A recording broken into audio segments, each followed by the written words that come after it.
when they gather on the hill at Virginia, you know it's a big game. And the Cavaliers have jumped into the top 25 and grabbed the interest of the fans here tonight. They're ready for the FSU Seminoles, who are facing a critical early season battle.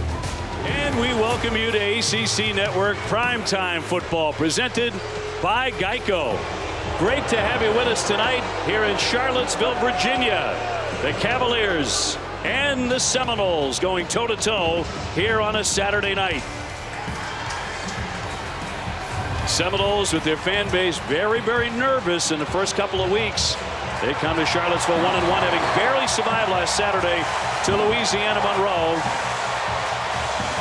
And the Cavaliers are the favorite to beat FSU for the first time in the history of the series tonight. They're off to a 2-0 start on the strength of one of the best defensive teams in the country so far.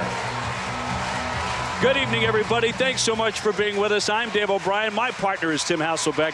Katie George with us in just a couple of moments. Tim, these are very fun days at Virginia. Perfect start, top 25. FSU trying to get back to those glory days. Yeah, and if they're looking for a get-right game, I'm not sure Virginia is the right opponent. You know, when you think about Virginia, you think about Bryce Perkins, one of the most dynamic quarterbacks in all college football. But you said it, Dave. It's about this defense for Virginia. Yeah, that secondary is particularly tough. And turnovers, well, that's been a huge issue so far for Florida State this season. And for more on the state of the Seminoles, let's bring in Katie George.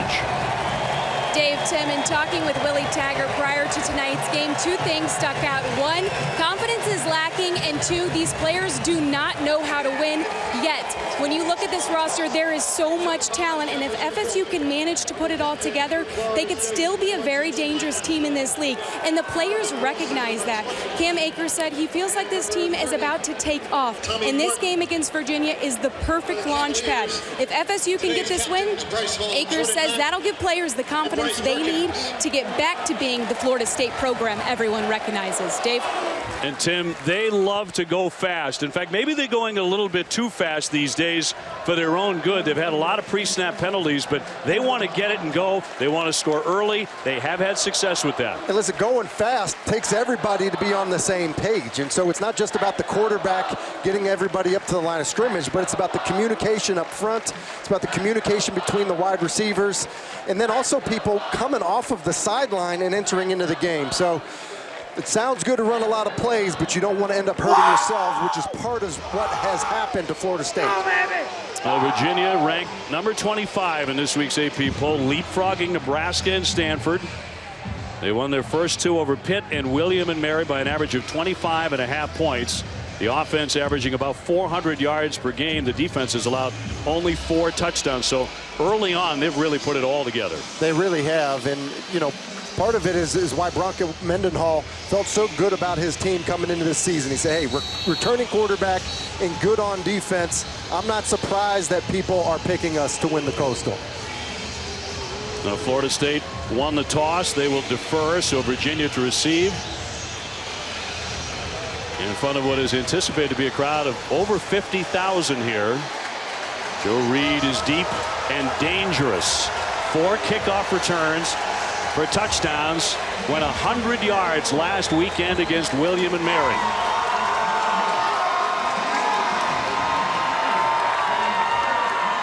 So ready for the opening kick here in Charlottesville, Virginia tonight.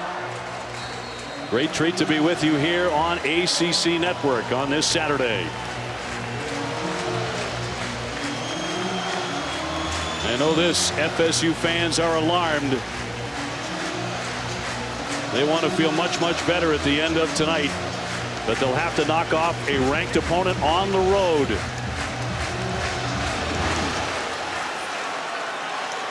Reed back in the end zone and will not take it out.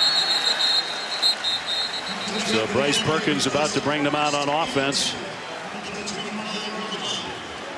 Perkins a double threat as a pass and run quarterback. He's actually number 2 in the country last season in avoiding tackles. He can throw it too. He's a tremendous runner. He's a runner first, but they really want to see him develop as a passer. They feel like he's getting better in that area, and this will end up being a good challenge for him this evening. Was picked off a couple of times. Uncharacteristic mistakes last weekend. We'll see if he cleans that up. here against Florida State, and so much talent for FSU, particularly on the defensive side. Got plenty of NFL picks there. And the first snap, he'll air it out quick to Reed. Breaks a tackle. Kendo ties him up, but an 8-yard gain and a nice start for the Cavaliers. And Reed, along with his 100-yard touchdown return last week, also caught 4 passes, 1 for a touchdown. Wayne Talapapa is the running back.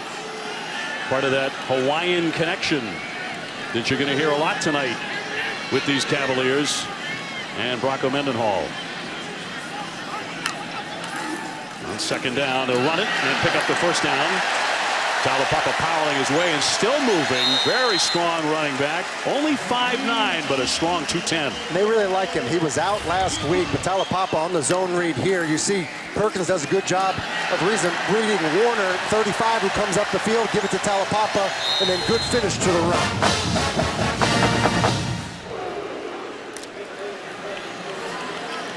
So 1st and 10 here for Virginia. Bryce Perkins, an amazing story. He's a young man who actually suffered a broken neck 4 years ago. Somehow came back from that. Quick one here for Reed. Across the 50. Bouncing outside. Finally, Fagan brings him down, but a big gain. They pick up 14.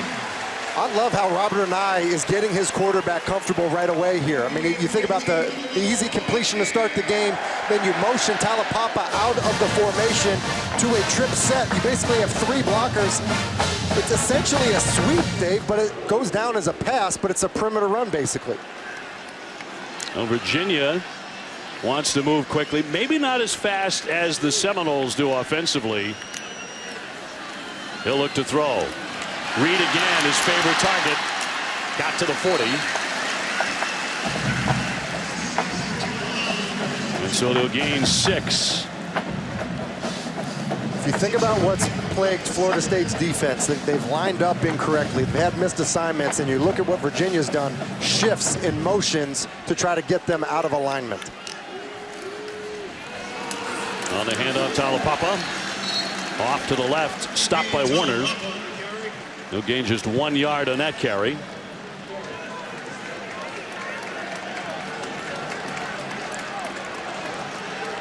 Now Florida State defensively has surrendered 80 points, Tim, in the first 2 weeks. That's the most they've allowed in the first 2 weeks since 1983. Yeah, and that defense, as you see, is facing a Virginia offense that's been really good on 3rd down, mainly because they have a quarterback that is a dual threat.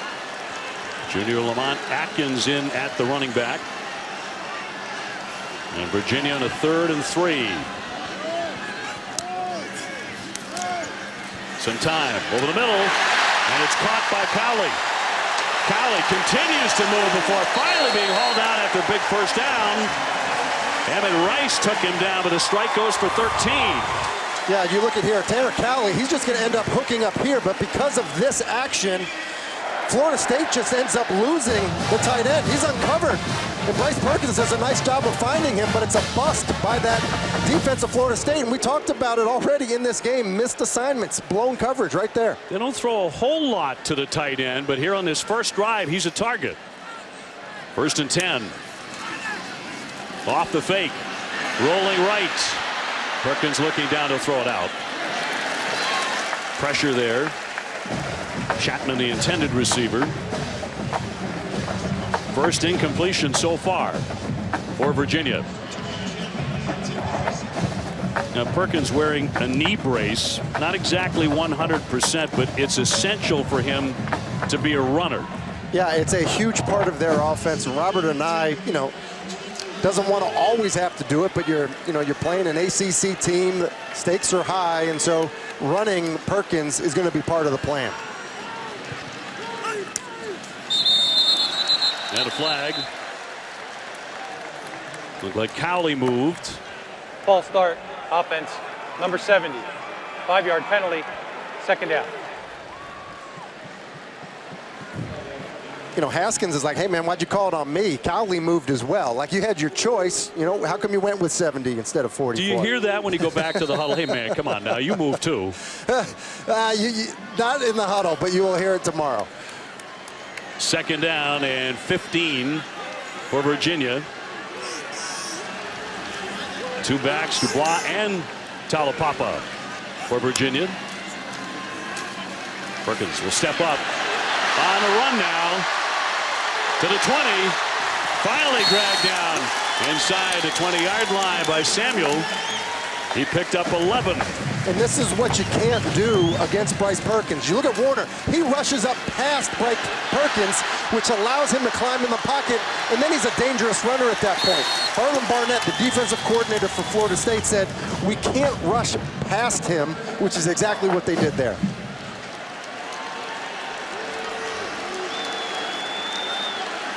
Perkins so far 41 yards in the air. Just made the 1st down on the ground. Looking to throw to his left. Staying on his feet. Fires. And intercepted. Intercepted by FSU. Picked off by Asante Samuel. And an early mistake.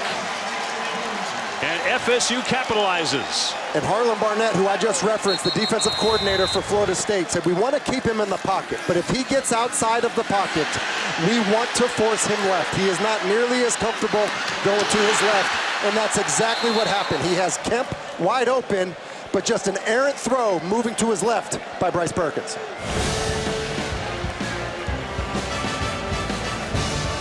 That has been trouble a bit lately for Bryce Perkins. 3rd interception in the last 2 games. That ends the drive.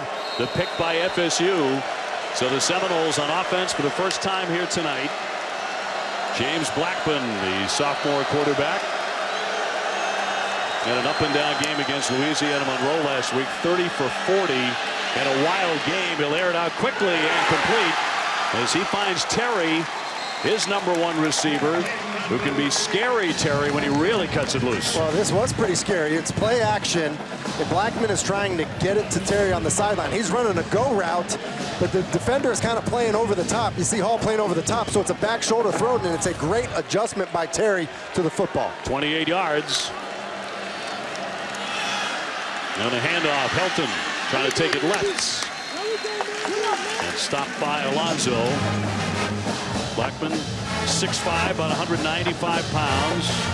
Mentioned he started very hot last week and he completed 12 of the first 14 passes. Then it all fell apart after that for Florida State. Barreling ahead, Akers, Cam Akers, he'll be the man. 36 carries, 196 yards last week. Yeah, Cam Akers really, is a huge part of making this offense go, being able to run the football. And just to jump back to Blackman, Dave, really was in a competition for the job in preseason camp. It was his leadership that really helped him win the job. Off the play fake. Rolling right. And a dart complete. And it's caught by Charles. Picked. It's picked. It's Hall. He's got it. Off he goes to the races.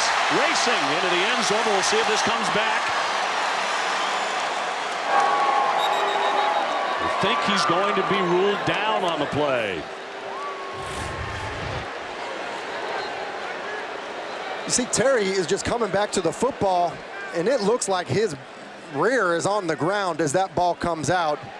It's interesting to see Hall, who doesn't get a whole lot of opportunities, a lot of balls thrown at him, have 2 opportunities early in this game. Jerry Magellanes. The ruling on the field, the runner was down. However, ineligible receiver, downfield, offense, number 75. 5-yard penalty, 1st down. Please reset the game clock to 9 minutes and 16 seconds. 9. So that all goes away to left tackle Abdul Bello, ineligible. You see here, it's a good ball by Blackman right into the chest of Terry, and as he's going down, the ball ends up getting stripped out, but he is down first. You can see why people are excited about Bryce Hall, who, by the way, is normally the boundary corner, and we have seen him to the field so far in this football game. Although Terry went right at him on the first play from scrimmage. To the sideline and off the fingertips of Wilson. Incomplete.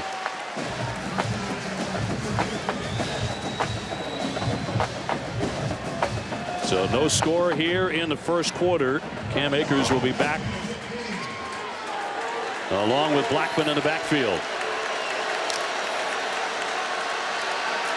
Batted down on the pressure. It's loose at the 10-yard line, 40-yard line, but it is going to be batted down by Snowden and incomplete. You just look at the pressure up front. They're too soft. It's an RPO, but Cam Akers has got to attack to give the quarterback a throwing lane. As a running back in pass protection, you can't just sit there and catch. You need to go attack the linebacker that's coming off the edge. Look at those third down conversions this season. 35% for FSU, 3rd and 15.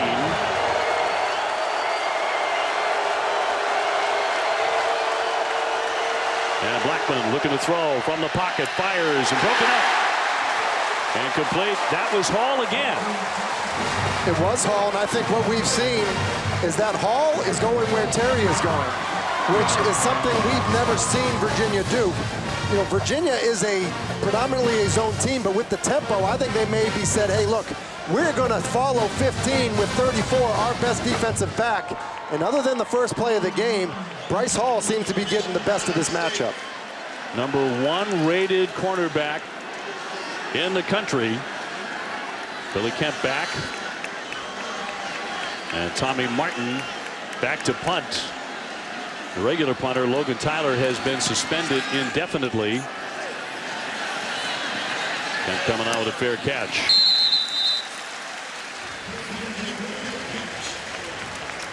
Bryce Perkins about to take over. Outstanding quarterback for Virginia.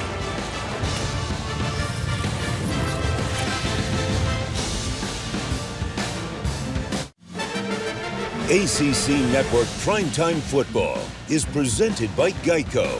15 minutes could save you 15% or more on car insurance. Well, back in Charlottesville, no score yet. Florida State and number 25 Virginia. Dave O'Brien alongside Tim Hasselbeck and Katie George on the sideline as well. Our ACC Network primetime matchup. And in front of a big crowd and the student section, 10,000 strong. That's a big story here. It is a big story. They came early. They are ready. It's a great atmosphere.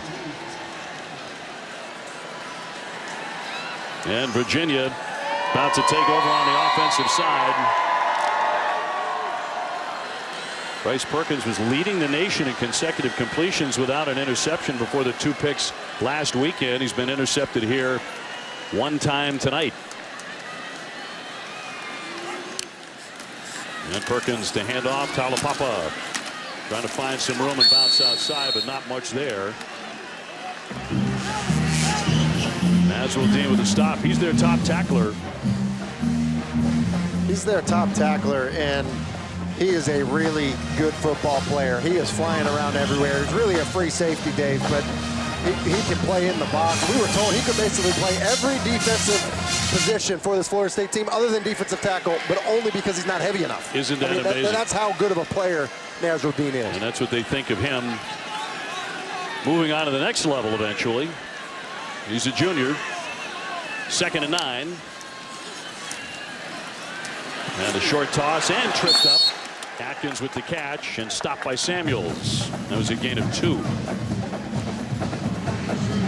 A better, tougher defense is certainly on the schedule tonight and in the coming weeks for Virginia. Notre Dame, Miami, North Carolina, but Virginia has scored 82 points in the first couple of weeks.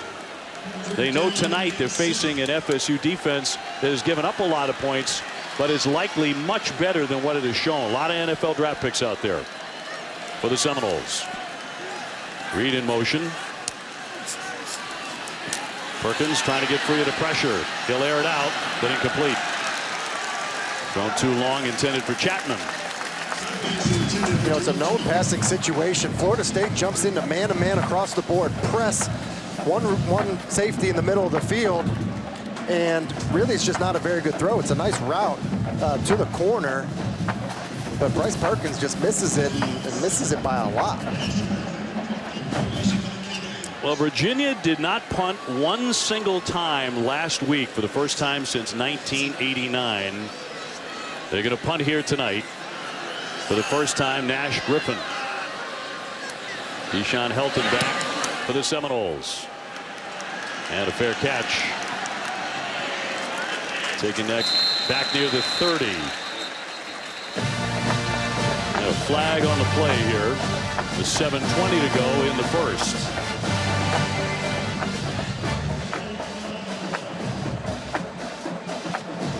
We're talking about Florida State and how they've gotten off to such quick starts. During the kick, holding, number 19, receiving team. 10-yard penalty, first down, Florida State. Piling up the points early, unable to sustain that. Yeah, and some of that's conditioning, Dave. Some of that is, you know, what Willie Taggart has called selfish penalties. You know, guys, you know, personal fouls after the play. Even, you know, I want to call a holding on a punt return a selfish penalty, but things like that just set you back as a group, and they compound throughout a game, and it certainly affected this Florida State team in second half so far. A lot of cramping up, Tim. A lot of guys cramping, a lot of dehydration issues so far. And you wouldn't think that for a team that practices in Florida. Right. 1st and 10 for the Seminoles. And James Blackman, the team really likes the kid. It's a big reason he got the job. They rally around him as he beat out Alex Hornibrook, the Wisconsin transfer. He'll fire that one low. And Nick Grant there for the coverage. Keith Gavin.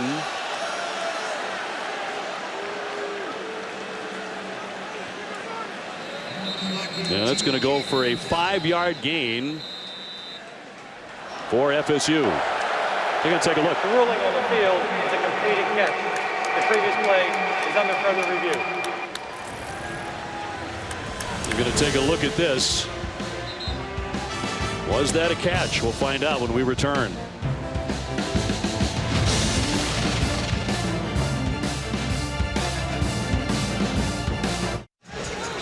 Well, they took a look at the reception and they've overturned it. No catch. It's probably the right call as you see it get in between Gavin's elbows there and hit the ground, but that's a throw James Blackman has to make. It's that layup. Hit him between the 8 and the 9. This offense is predicated on free access throws, getting the ball out to your playmakers, and then letting them create. Can't make them go down for a ball on a free access hitch. So 2nd and 10 for the Seminoles. Blackman to throw. Incomplete. Terry, the intention. More coverage by Hall. A super corner, preseason All-American who led the nation with 22 passes broken up last year. And that brings up 3rd and 10.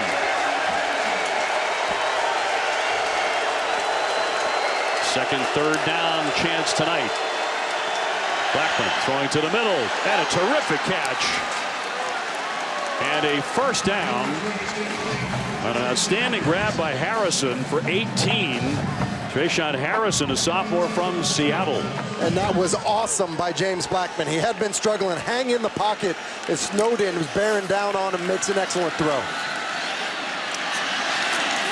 That's Akers trying to wriggle free, but no room to do it. This was the previous throw. As you see, Snowden took an inside rush.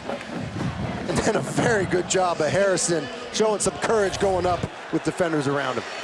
Boy, he has some receivers to throw to, doesn't he? He really does, Dave. Talent across the board. Off the fake, trying to spin, a flag down. With 6:16 to go. Jordan Mack got in there, but a hold.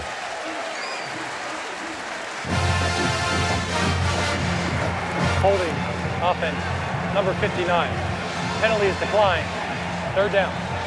So 3rd down as they declined it. 3rd and 16. And you see Brady Scott, the left guard, some confusion there. Look, as an offensive lineman, once you put your hands on somebody, stay there. You can't touch somebody and then move on because it confuses the rest of your pass protection, which is why you get your quarterback hit. So a big call here for the Noles. And for Blackman. Back to pass, pressure on him, he'll take off. Off the fake, and down he goes. Snowden there to meet him. Bringing up 4th down and a stop for the Cavaliers.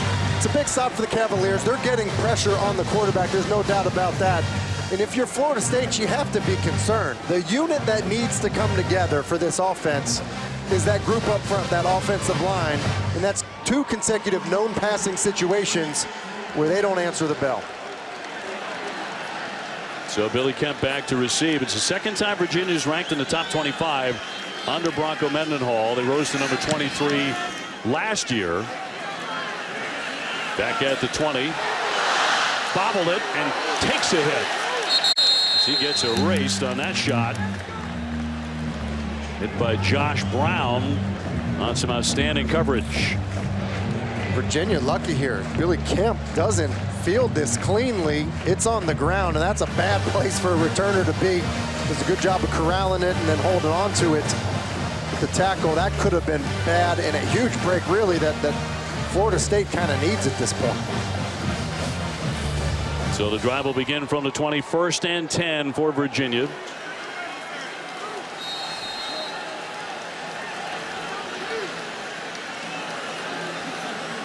I mentioned Perkins came back from a broken neck 4 years ago. They told him if he had had surgery at that time, his playing career was over. He decided to rehab, trying to get free to his right, and he'll throw it out of bounds. Really is a remarkable story, Dave, when you think about a guy that was that close to never playing football again, to then, you know, we're comparing him to what Kyler Murray did a year ago in his first year as a starter. It really is a great story in all of college football, and somebody that this Virginia team has really rallied around. His father Bruce was a fullback at Arizona State. His older brother Paul was a running back at UCLA. His uncle Don played 8 years in the NFL with the Dallas Cowboys. So great football family around Bryce Perkins. 2nd and 10. Looking to throw underneath. And complete to Dubois for a short gain.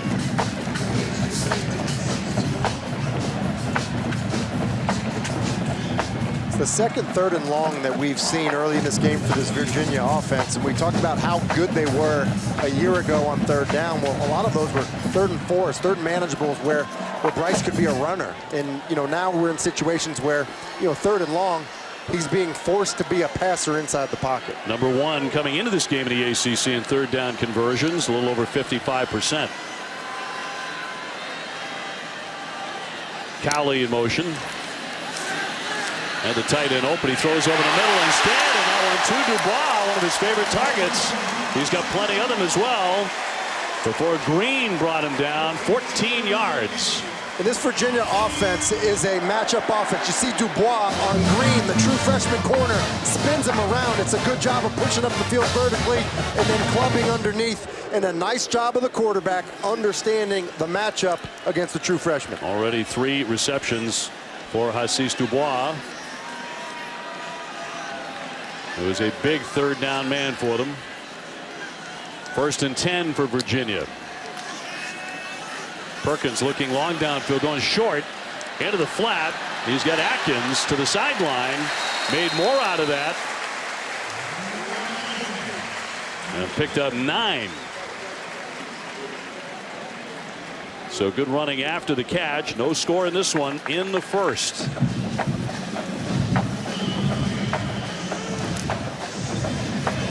Atkins a little bit banged up and hobbled on the sideline.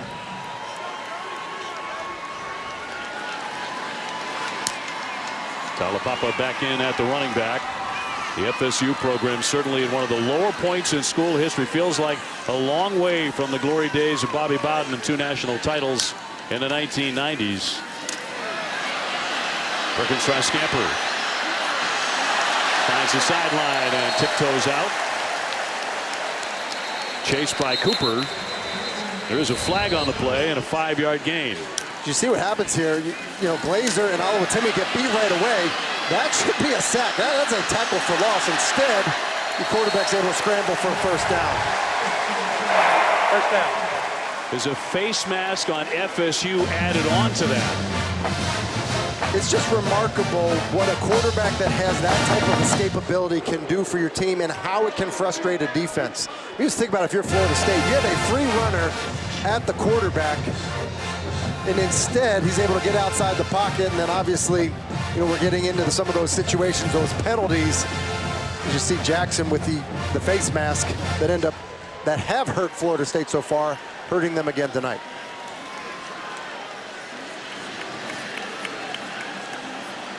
So 3 early penalties here on the Seminoles. They're trying to clean that up all week in practice. And the handoff, Talapapa does not go very far. Stopped by Cooper.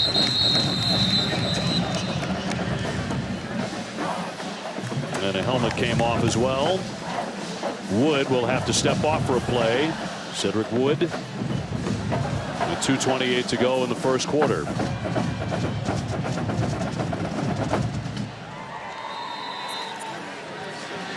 Now the defense for FSU really struggled to stop the run last Saturday. They allowed Louisiana Monroe almost 5 yards per carry and touchdowns on 3 of the last 5 drives.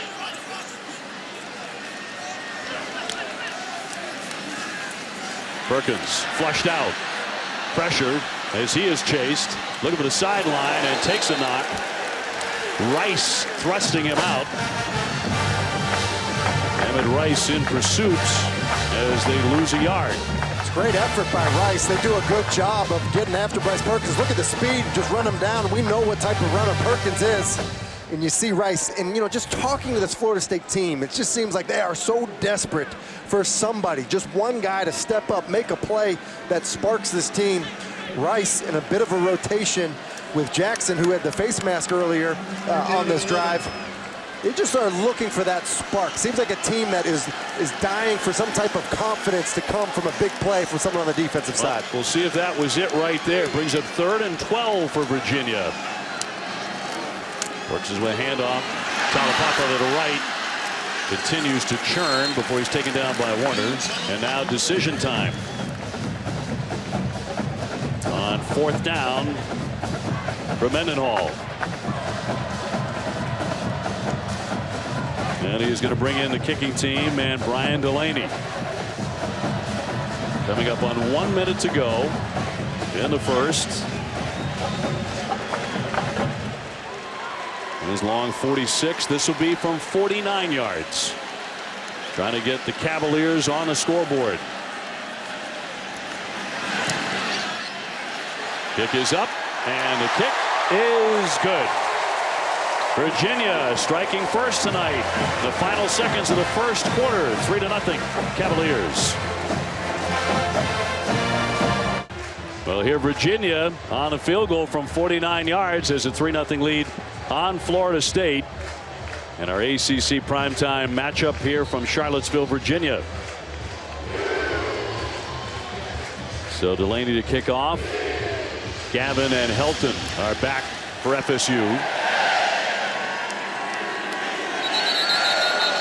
Let's toss it back to the studio for an update. Here's Kelsey Riggs. Kelsey, thank you very much. As if he doesn't have enough targets to throw to, he gets Rodgers back these last couple of weeks. Now there's 5 legitimate threats, maybe more than that for Trevor Lawrence. Florida State 35 points scored in the first quarter. Obviously none yet in this first quarter, but they've been getting off to great starts. They want to go, go, go. A fleet of receivers who can certainly get downfield. Claiborne at the back, he'll take it. Trying to get through, but he can't as he is dragged down by Jordan Mack. Outstanding linebacker who led the team in tackles a year ago. And he has just such great instincts. You look at Jordan Mack, just follow this play and then just fire his gun. See it there. Does a good job of running down Claiborne. Jordan Mack really the leader in the middle of that defense, playing well so far. Loss of 6. Blackman to fire, and that's going to be low. Bryce Hall there for the coverage on Terry. James Blackman really is just, I called it a layup earlier on the hitch that he missed to Gavin. There's one to Terry, where Terry is open. Hit it between the 1 and the 5. It's an easy throw. Blackman just 2 for 8, Tim. 3rd and 16. And the crowd whooping it up here in Charlottesville. Claiborne again will be the running back alongside Blackman. Pressure on him once again. Fires down the middle and caught. Complete. It's caught by Terry. Check that spot. And they look like they get a pretty good spot. Terry does a good job of coming back to the football. Wow. You know, I'm just being critical of James Blackman because he doesn't make the easy throw to Terry, but he makes the hard one there. And man, that is a generous spot. On the play on Florida State first down. Man, generous to put it mildly. And that is the end of the first quarter with Virginia leading Florida State 3-0 after one.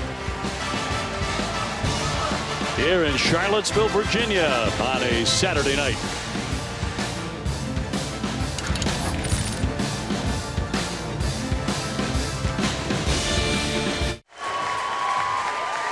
Well, we welcome you back to ACC Network Primetime Football presented by Geico. Virginia with the 3-0 lead. They're checking this spot and they're giving it a very long look right now. We thought it was short by a yard and not a first down. Take a look. Yeah, that was my initial reaction, Dave, as you see Terry come back to the football.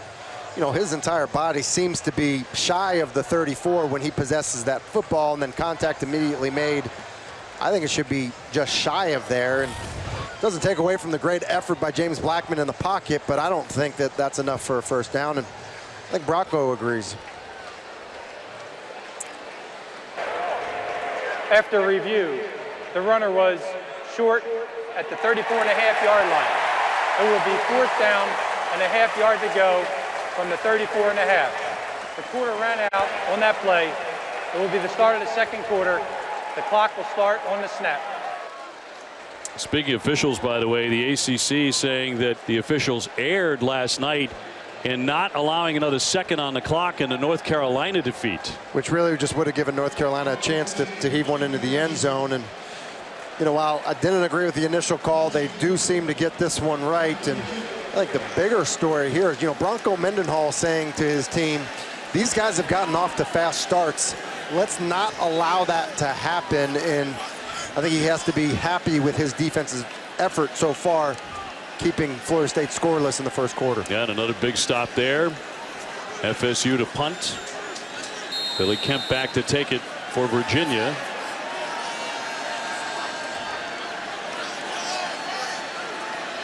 And Tommy Martin to punt it away for the Seminoles. Gets a good leg into this one, driving back Kemp. Inside the 10, he dropped it. He has to fall on it. Well, it's the second time that he has dropped one of those tonight. This one way, way back. Yeah, Virginia lucky again. I mean, it's a nice punt. Kemp has to retreat to catch his football and just kind of takes his eye off. It bounces off the shoulder pad, and you know, you wonder if you're Bronco Mendenhall, that's 2 now. Wouldn't be surprised if we see another return man the next time Florida State has to punt. Punt goes for 59 yards. So we'll bring up 1st and 10. Opening seconds of the second quarter here. Virginia with the 3-0 advantage.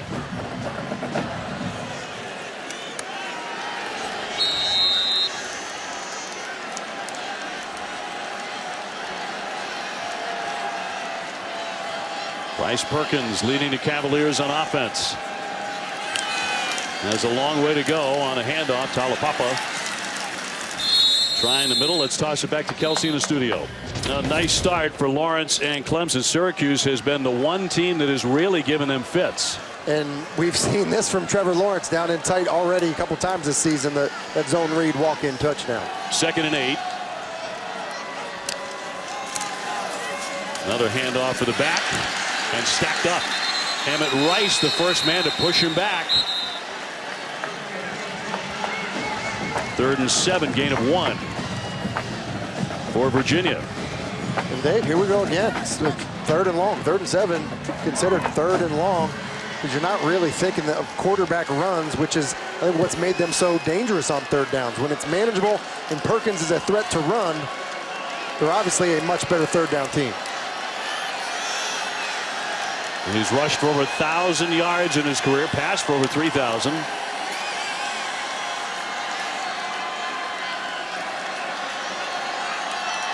The play clock inside 7.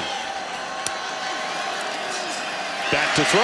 Lots of pressure. Airs it out. A long one. Oh, what a catch by Reed. And actually, it's incomplete. Could not hang on. A spectacular effort. It's a great effort by Reed. It's a great job of hanging in the pocket. You see Reed kind of adjust to that football. Obviously comes out as he, comes to the ground. But Bryce Perkins does a good job pre-snap, using that double cadence, that double hand clap to get a look at the coverage. He knew it was man-to-man, wanted to give Reed, one of his best receivers, a chance to make a play on the football.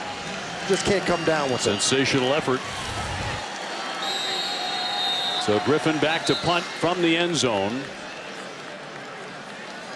With 13:16 to go here in the second.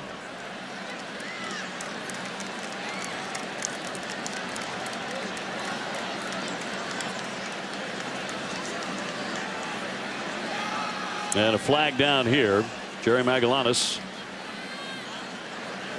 Illegal substitution offense. There were 12 players in formation. 5-yard penalty. 4th down. On that play I mentioned, Perkins got hit. You see Kando come, and he just hits him right in the back, gets sandwiched between he and Robinson. Bryce a little slow getting up. Florida State brought a pressure, so he had 5 one-on-one blocks, and it looked like both tackles got beat. Deshaun Helton back around midfield. And a short punt off to the sideline. So outstanding field position coming up here for Florida State as they will take over on offense. Now around the ACC, some headlines. Penn State rushing right past Pitt. Look at Pitt, 24 rushing yards today. You think that's something they want to hang their hat on. That's a shocking number. As Virginia storming past the Wolfpack, outscoring NC State 23-6 in the second half. Clemson going for 18 consecutive wins, leading Syracuse, as we just showed you, 14-0 early.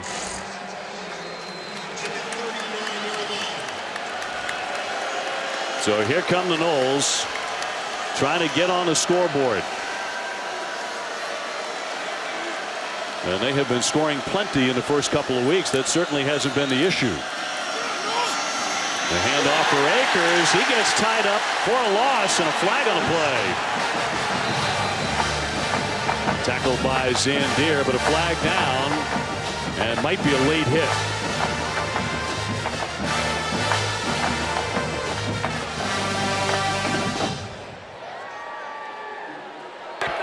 After the play, personal foul, unnecessary roughness, number 29, 15-yard penalty, 1st down. Joey Blunt. And that's just an uncharacteristic mistake by this Virginia defense. I mean, we're praising how sound and solid they are, how disciplined they are. And Zandier, who's done an awesome job all season long flying around, makes a huge play. And then Joey Blunt, who's been very good this year, follows it up with a late hit. And Florida State already had good field position. Nick Kyle's defense, one of the best in the country, really 14th in the nation in total defense. But a mistake there. Blackman trying to get the Noles rolling on offense. 1st and 10. Off the fake. And complete to Terry. Terry busting a tackle and shoved out. And that's why you need to make those easy throws, Dave. That's what we're saying. You can't dirt that. Guy in his face, ball right in between the 1 and the 5. Let Terry try to create with the ball in his hands, which he does against a very good corner in Bryce Hall. They pick up 18. They're going quick again. Another fake. Loose for the end zone. Touchdown. Neighbors, the tight end, gets in. And Florida State has the first touchdown of the night. And it's essentially power pass for Florida State. Neighbors, a tight end, but really is their fullback when they get into certain personnel groupings. It's just a little play action, fullback in the flat, easy throw for the quarterback. And we saw the tempo after the play from Terry. Here it comes. So the Seminoles strike. Ricky Aguayo on for the extra point. He and his brother Robert have held down the kicking duties at FSU the last 7 years. The second highest scoring brothers at one school all time. And he drills it to make it 7-3. Little play action for the quarterback. Fake to Akers. Gabe Neighbors in the flat, wide open. He's able to waltz into the end zone. It's a 5 o'clock Friday dust cloud. It's a pontoon full of tan lines. A knockoff hitty full of good time. ACC Network Primetime Football is brought to you by Bojangles' famous chicken and biscuits. It's bow tie. The excitement high at Virginia. They're ranked number 25. Even the moon wants a look. Here high over Charlottesville, Virginia, 7-3, Florida State. James Blackman starting to heat up. He is starting to heat up. You know, I think part of it for James Blackman has been, I think he was probably surprised by what he saw. He's seeing Bryce Hall travel a lot of man-to-man coverage when Virginia has been predominantly a zone team. It seems like Kendall Briles, the offensive coordinator, and James Blackman settling in just a bit. So the Seminoles with a kick through the end zone. Let's get down to Katie George.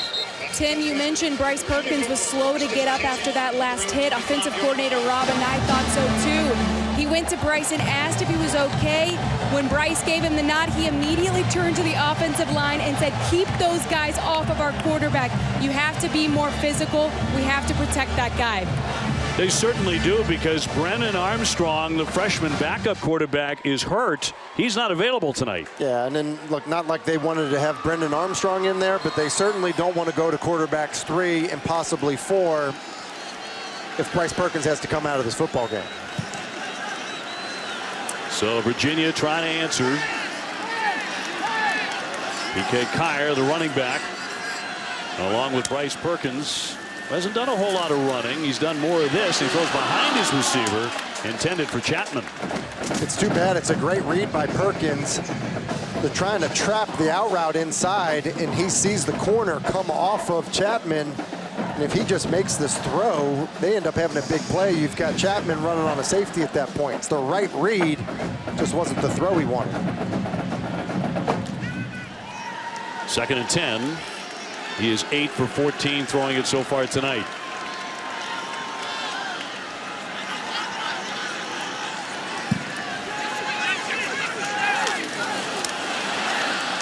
To the right, Kelly. Nothing there, and a flag down.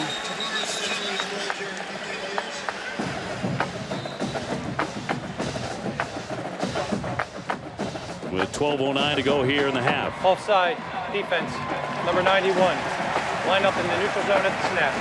5-yard penalty, 2nd down. And you know what? It's not a smart penalty. I think what Cooper is trying to do, though, Perkins gets underneath center. They are running a motion for that fly sweep, and I think he just tries to time it up. And in a way, it's actually a smart play to try to time it up to get a jump, but you just can't be too early, which Cooper was there, because you make a nice play, but now you give Virginia's offense a 2nd and 5. It's been an ongoing issue, though, Tim, for Florida State. 11 penalties, costly turnovers last weekend, biting them a bit again tonight, although they lead 7-3.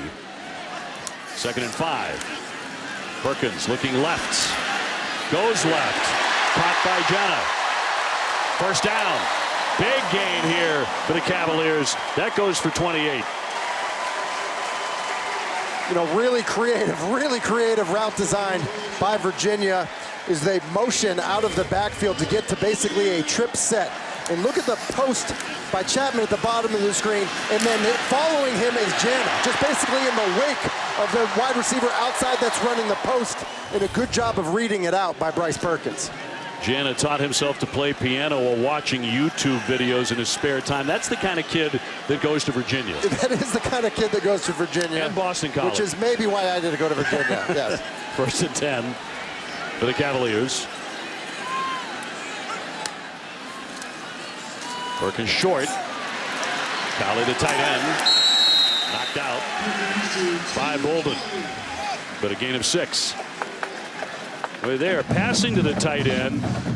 Oftentimes they like to use him more as an escort tight end. Yeah, we see them run these zone reads, and a lot of times it's a zone read but with an extra blocker, and that's traditionally been Cowley. But you're right, Dave, tonight it's been Cowley as a receiver, and it's kind of given Florida State some fits.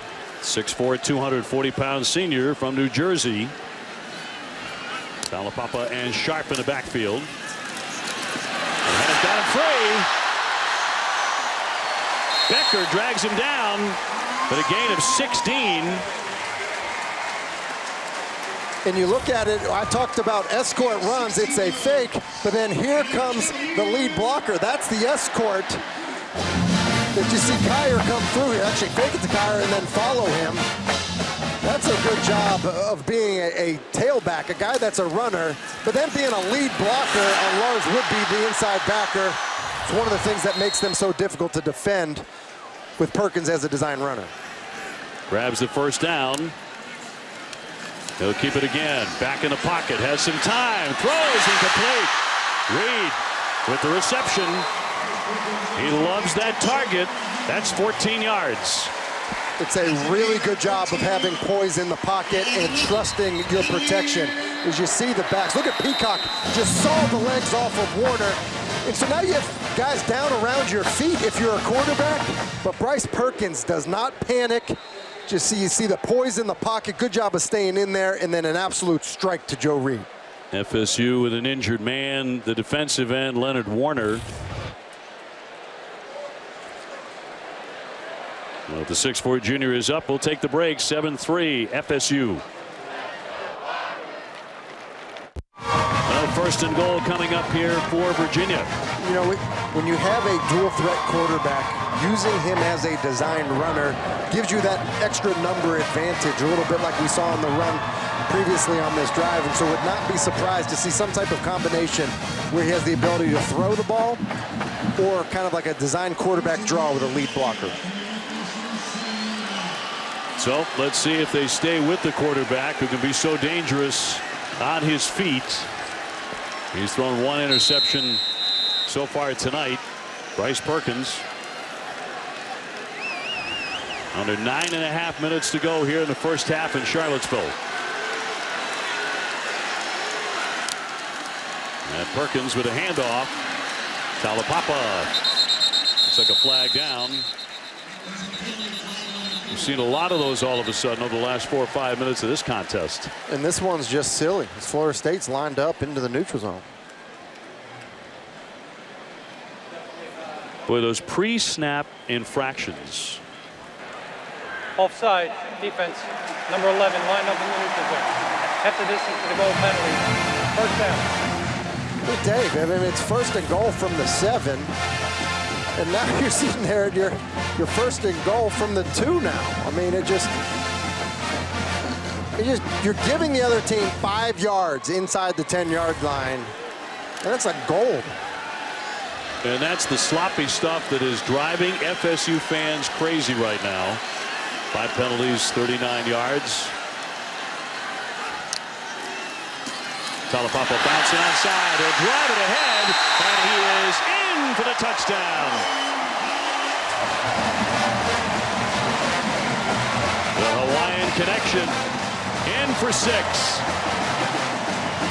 And it is just power, big boy football. That's all this is from Virginia's offense. See Jamari Peacock, number 27, just boom, right there on Robinson. That's what gets Talapapa the edge, and he's able to keep that pad level low to get into the end zone. Peacock doing his job, and the running back Talapapa doing his job, and Virginia trying to go up 10-7. Delaney with the point after. 8:58 to go. And he hits that to make it 10-7 Virginia. Well, there's already a championship feeling in the air with the men's basketball team on hand here tonight. Thanks, Dave. Kyle, welcome back. You and your teammates got those monster rings on your hands last night. What was that experience like for you guys? It was incredible. It was really our first time all being together since we won the championship, because after that we all kind of went our separate ways, going to our respective places to train for the draft and stuff. So it was incredible. A lot of people showed up, and it was awesome. I know you've been a football fan for a while. How impressed are you by this atmosphere that you're seeing at this stadium? Yeah, I haven't never seen it like this. The closest was maybe on my official visit when they played Notre Dame. But this is incredible, and really happy and a great time to be a part of the UVA family. Any words of advice for former roommate Nash Griffin? I tell him before every game I hope he never plays, because that means we're probably scoring. So he knows what to do. Congratulations. Thanks for the time. Thanks again. Well, he had a spectacular season, and of course, his celebration of the touchdown moments ago. They don't win it without him. Ice water in his veins. And look at that ring, just gorgeous. Tony Bennett, one of the great coaches in all of college basketball, got it done as they went all the way. So Virginia with a 10-7 lead on Florida State, as the Seminoles will have the football. Just under 9 minutes to go and a half. Let's see if Cam Akers really starts to get involved. He is, after all, the #1 rusher as he gets loose up the middle, still pulling forward. Finally pulled down by Cross after a gain of 9. As mentioned last week, 36 carries, 196 yards, 2 touchdowns. He said, whatever it takes, Tim, if I got to go 50, 60 carries, whatever it takes. And they want to get him the football, and you see here just creating offense right there. Should be tackled in the backfield. Does a good job of using that strength to end up getting the first down. Joey Blunt taking him down, but a first. So moving the sticks. Blackman has gotten hot throwing. He's going long, but nobody home. Warren Thompson, that was his route. 2nd and 10. One of the things that happens when you go fast, you call a route, but there are route adjustments after the snap. And Thompson, who doesn't play as much as some of these other wide receivers, he stops the route. James Blackman thought he was running a go.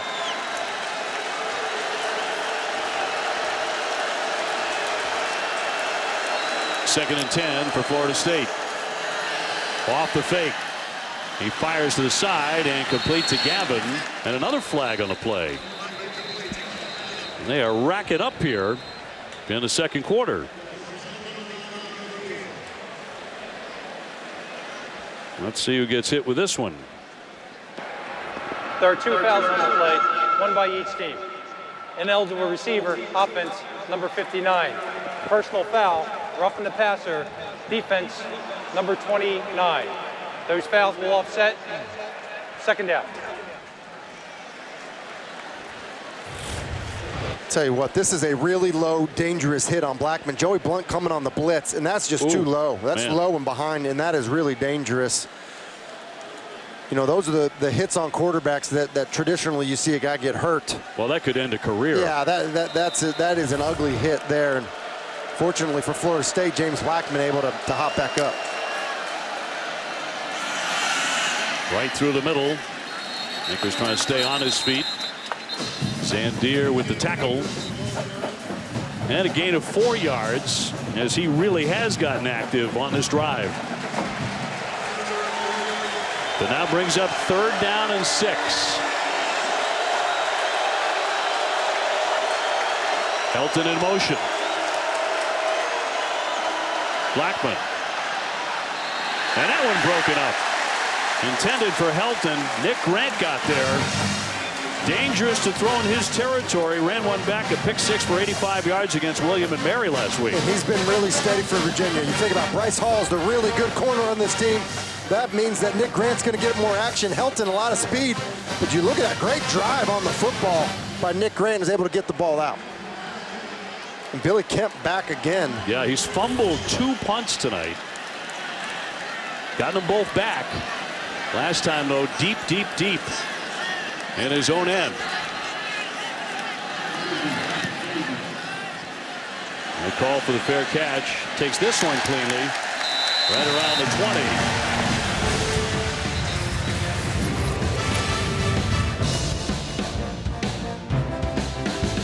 Virginia with their first victory ever against FSU, and all 62 players on those teams went on to play in the NFL. No other ACC game has ever had more future NFL participants. Talapapa wrapped up by Rice eventually, but a gain of 6 yards. Man, that is an awful lot of guys ticketed to the next level. and 30 from Virginia. It was amazing. It was amazing seeing Poindexter there, number 3 for Virginia, make that play. He was a tremendous player. He would have had a long career as a pro, not for a knee injury late in his college career. PK Kier now in a running back. They will shuffle 4, maybe 5 guys in the backfield, along with Perkins. Looks to throw up in the pocket. Trying to scramble free. Evades one man. And a nice gain there by Perkins, who can do so much damage. Gainer finally with a tackle, but that's 10 yards. And this is a pass play. I don't believe that this is a quarterback draw. This is just a quarterback being patient. He escapes, and then a great run, gives himself up. And that's a late hit, almost like he gets kneed to the side. You know, a lot of times you slide as a quarterback, it's the knee of that defender. Injured man for Florida State is the right defensive end, Joshua Kando. 6'7", about 260, so we'll take the break after the first down by Virginia. Another big guy for the Noles, Joshua Kando, the 6'7" junior. We're thinking knee or possibly ankle at this point. Did not look good as he went down on that last play. And remaining down here in Charlottesville.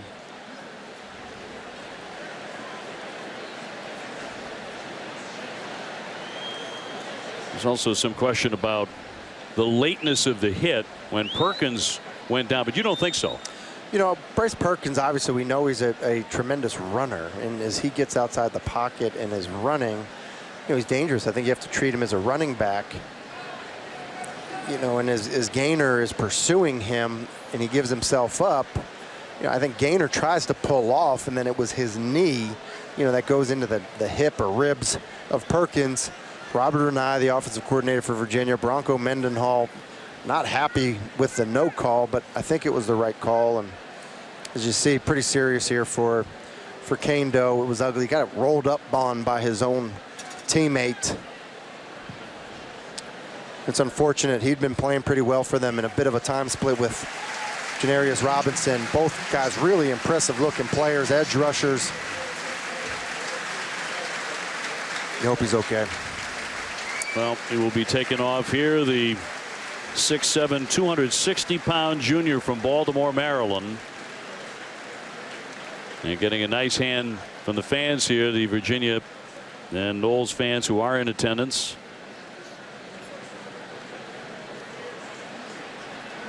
But they lose a big defensive end. And these are always tricky situations, Dave, as a team. You know, you see one of your teammates go down, he's struggling. You can tell it was, you know, a significant injury when he's got to leave the game in a cart. And so as you see Florida State right now kind of huddled up as a unit, as a team, saying, listen, that doesn't feel good for anyone to see it as a teammate. But at the same time, you have to find a way to say, all right, hey, we got to get out there and start playing football. We need to play reckless. That's how we do it on defense. It's difficult to do, though. It's hard when you see something like that happen. Yep. You saw, among others, the star running back Cam Akers, number 3, saluting him as Kando came off. So 1st and 10, 6:41 to go here in the half. Virginia trying to add on to their 10-7 advantage.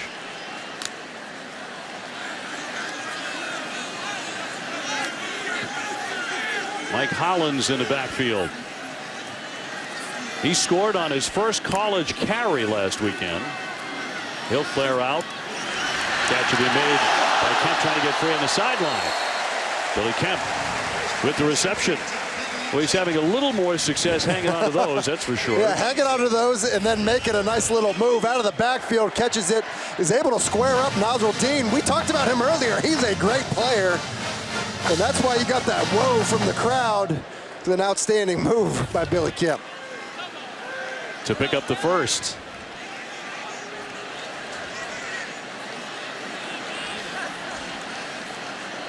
He'll go wide right. Talapapa along with Perkins. Hand off to the back. Couldn't get to the 50-yard line. Still on his feet, though. Boy, is he a tough runner. Rarely goes down on the first effort. It was a great job of just keeping that leg drive going. There was nothing there. That really should have been tackled at the line of scrimmage. Such a great characteristic to have as a running back is when you are stopped right away, the ability to just fall forward for 2 yards. Now 2nd and 8, better chance of staying on schedule.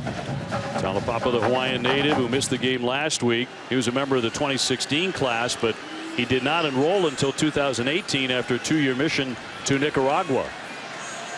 2nd and 8.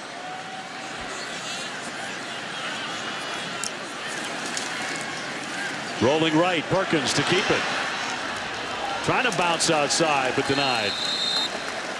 Shut down by the FSU defense and Amari Gaynor. It's a great job of Amari Gaynor. This is a quarterback sweep. They just fake the play action, but it's essentially student body right, quarterback sweep right, and Gaynor does a good job of holding the edge and then letting his friends come and help him make a tackle. 3rd down 8. It's 3rd and 8.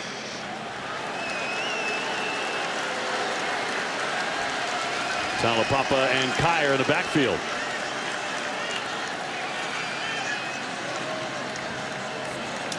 And Bryce Perkins from the shotgun.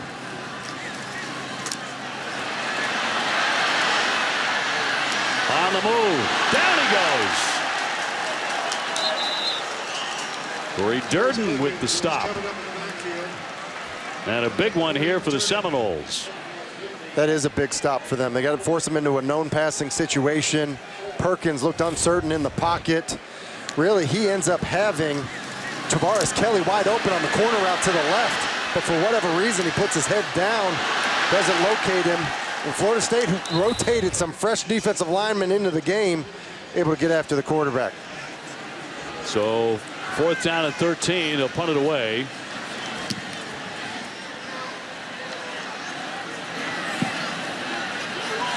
And Virginia to let that one roll, and they'll down it right there with 3:23 to go. We invite you to help people affected by Hurricane Dorian. Your donation will support Red Cross preparation, response, and recovery efforts in the U.S. and the Bahamas. Go to www.redcross.org/ESPN or call 1-800-RED-CROSS to donate right now. Tim Hasselbeck, Dave O'Brien, Katie George with you here from Virginia. Cavaliers ranked number 25 for the first time in the history of this series against FSU. They are the favorite team in the contest tonight. James Blackman and the Noles trying to get the offense going, but it won't start that way. They get penetration, the Cavaliers do.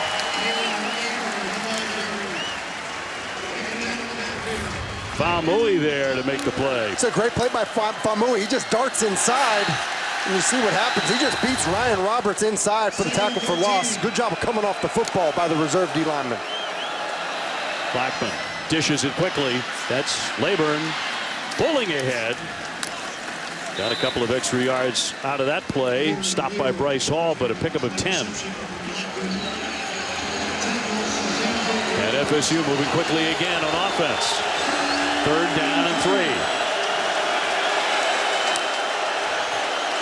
Blackman again underneath and caught by McKitty, tight end. And Trey McKitty, the guy who actually lined up in last week's game backwards.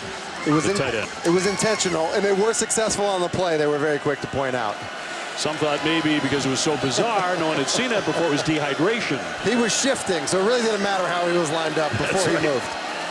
Like you say, it paid off in the end. 1st and 10. And a handoff and a big hole opening up here for Layburn. Down the right side across the 40 before he's finally taken down close to the 30-yard line by Brenton Nelson.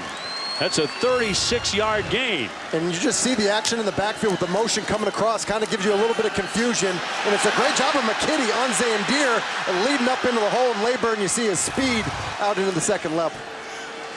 Sophomore out of Virginia Beach with a big gain. Akers back in there at the running back spot.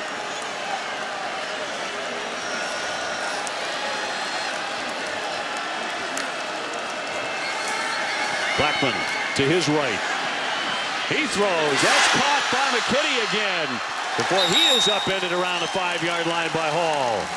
And a big strike by the Seminoles. They pick up 28. It's good pass protection by the Florida State offensive line. Blackman's just able to drift a little bit outside the pocket. If I'm Virginia, I would consider taking a timeout, catch your breath a little bit. Absolutely. Here. First and goal. On the run to his right, it's Akers. Tackled by Matt Gam. Back to that play. You know, you get a little bit nervous when the quarterback's running to his right, throwing back across his body, but you see McKitty be able to get away from Mack. 30-second timeout. It's a good job, nice play, and really you go back to that 3rd and 6. You know, kind of a dangerous situation for Florida State to be in because if they don't get that there, you're going to turn the football over to Virginia, you know, with a chance to score. And now, because of that conversion, nice little opportunity for a 2-for-1. Score at the end of the half and then get the ball back, start the second half. Been an interesting first half, particularly when we watch the Seminoles when they play this hurry-up style and really try and bury the defense. Yeah, look, sometimes it can help you, you know, when you get a defense reeling like it appears Virginia is right now. But if you can't sustain those drives, have some success, then you just gas out your defense. And you've got to stay away from the silly penalties. Second and goal. And at the 5-yard line.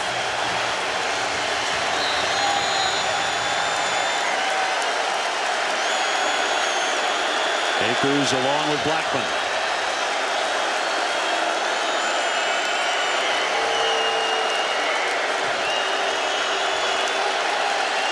.116 to go in the half.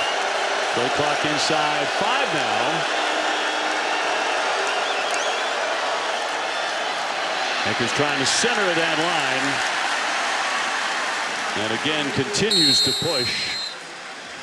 That'll bring up 3rd and goal.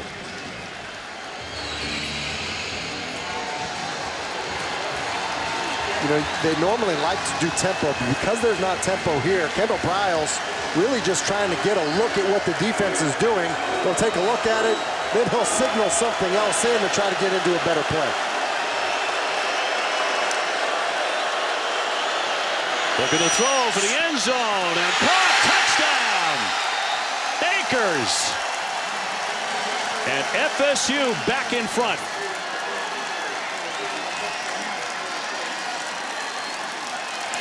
This is just the quarterback making a play. I mean, it's just a quarterback making a play. He's under pressure. Cam Akers barely has his head around. That's definitely a touchdown as Matt Gam not able to be there in coverage. But James Blackman under pressure immediately is able to escape out to his right and does a good job of getting the football away, but then accurately to Cam Akers. So Florida State surging back in front. 38 seconds to go in the first half. McGuire on for the point. And he connects to make it 14-10 Seminoles. And you'll see what I mean about James Blackman being under a bit of pressure. You know, it's a little bit of a fake on that jet sweep, but you see Mack and Zane Deere coming in right away. But look at the timing of it. You can't get home when the quarterback will play on that type of time. A good job fading away from it. And running backs down near the goal line, or really running backs in general, you don't want to make them reach out of the framework of their body. And that's what makes that a nice throw by James Blackman, is into the body of Cam Akers in traffic. Akers multi-purpose on offense, junior out of Clinton, Mississippi. Such a talented runner. Again, the ACC's top rusher. But can catch a pass in traffic as well, and he has put Florida State in front 14-10. So final seconds of the half. You look at it on Akers, Dave, you just look at it, 8 rushes for 20 yards, 1 catch for 3 yards. I mean, if you're Nick Howell, defense coordinator for Virginia, you have to be thrilled with the job you've done on Akers, but you've allowed 14 points and certainly a big score before the end of the half. Reed's going to bring it out, looking for an opening there, still up, and powers it across the 35-yard line, wrapped up by the punter. Well, the Huddle is our signature football show, hosted by Jack Collinsworth, analysts Eric McLean, E.J. Manuel, and Mark Richt. It's Friday at 8 p.m. Eastern. Also next Saturday morning at 11 a.m. They'll preview next weekend's slate of games. Keep you updated on all things ACC football right here on ACC Network and the ESPN app. Look at the time of possession. Virginia has doubled up FSU, but the Noles have the 4-point lead. Perkins back to throw, time to dump it, and incomplete. He had Powley open, but off his hands. Off his hands, but really not a play that hurts you. You'd almost rather that than Cowley catch a 1-yard pass, get tackled in bounds. Maybe you use your timeout, or you decide to get away from a 2-minute drive situation. So actually not the worst thing for Virginia's offense. 2nd and 10. Cavaliers playing here at home against Florida State on a Saturday night in Charlottesville. The pocket evaporating on him. He rolls right, still scampering, now has some open field. He'll slide ahead. Bryce Perkins on the carry, and Virginia calls timeout. And a timeout, Virginia. 6-yard pickup there with 15 seconds to go. First timeout of the half. And Virginia takes their first time out of the half. No, fascinating matchup of these two quarterbacks, James Blackman and Bryce Perkins. It is. You know, they're different players. You know, Blackman definitely wants to remain inside the pocket much more than Perkins does. And, you know, Blackman gets off to the tough start, but he really has rallied. He's kind of found his comfort zone, and I get a feeling that Kendall Briles has started to assess what Virginia wants to do defensively, and that's helped him quite a bit. And, you know, uncharacteristically, we saw it early in the game, and we saw it against William and Mary last week, turning the football over for Bryce Perkins, something that he did such a great job of protecting the ball a year ago. Was picked off early in this one twice last weekend. Now trying to engineer a very late drive and a half. 14-10 Seminoles. FSU fans have been very unhappy with the play of the Noles so far this season, but if they can have a lead going into halftime, that will ease some of their pain here at Virginia, a ranked opponent.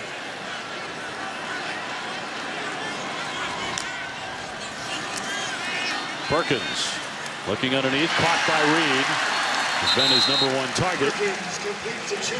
Samuel with the stop. Looks like another timeout here for Bronco. And Virginia will take their second with 9 seconds to go. Extra Yard for Teachers Week is an annual celebration led by the College Football Playoff Foundation, honoring great teachers across the country. To learn more about Extra Yard for Teachers, follow CFP Extra Yard or search the hashtag Extra Yard Week.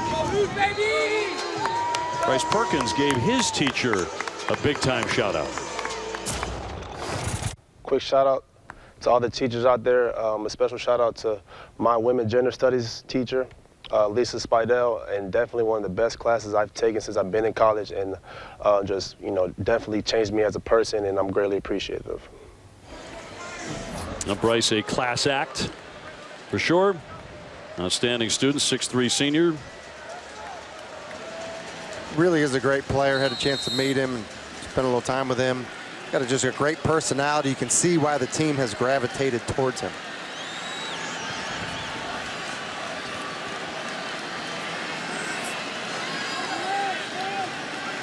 First and 10 for the Cavaliers. He will throw again. Time to throw long down the left side. Jumping up, Reed with a tremendous effort there, but that's going to be picked off. Intercepted by Levante Taylor. He picks it off for Florida State with 1 second showing before halftime. You know, it's not a terrible, you know, situation to turn the ball over with 1 second left in the half. You look at what he's trying to do. He really just needs to drive that football more. Too much air on it. It is a long throw. I'm a little bit surprised with 9 seconds left on the clock, a timeout left, that you wouldn't have tried something like the previous play over the middle to Joe Reed, quick timeout, and now at that point you're throwing the football into the end zone. Yeah, instead of the sideline. Instead of the sideline, you know, with 9 seconds left, because even if he catches that football in bounds, you know, we saw the clock there, that the half is over. So he will take a knee, and that'll end the first half. Seminoles got to be very happy with this. I mean, coming into this place against a top 25 team and having the lead at halftime 14-10. And they're doing it with without Cam Akers dominating the game. And so if you think you can continue to chip away with that run game and get your best offensive player going, then obviously you can get a little more momentum and maybe avoid a second half collapse. Let's go to Katie with Coach Taggart. Thanks, Dave. Willie, quite the momentum swing for your team. What did you think of the poise James Blackman showed on that last touchdown drive? I thought he did a great job of leading us down there and made some good decisions for our football team. And that last touchdown, the play where he scrambled out of there was really good to get outside of the pocket and get the ball to Cam. Now, 4 points isn't a big lead, but it's still a lead. What's the key to maintaining and building upon it in the next half? Well, we talked about getting better as a football team, and in the second half, we hadn't been good all year, so we got an opportunity tonight to come back in the second half and see if we can correct that thing. Thanks for the time. Thank you. Katie, Coach Taggart, thank you very much. Could be a giant turnaround game for the Seminoles tonight on the road in the ACC. And right after this short break, Kelsey Riggs and the gang will join you for the ACC Network Halftime Report.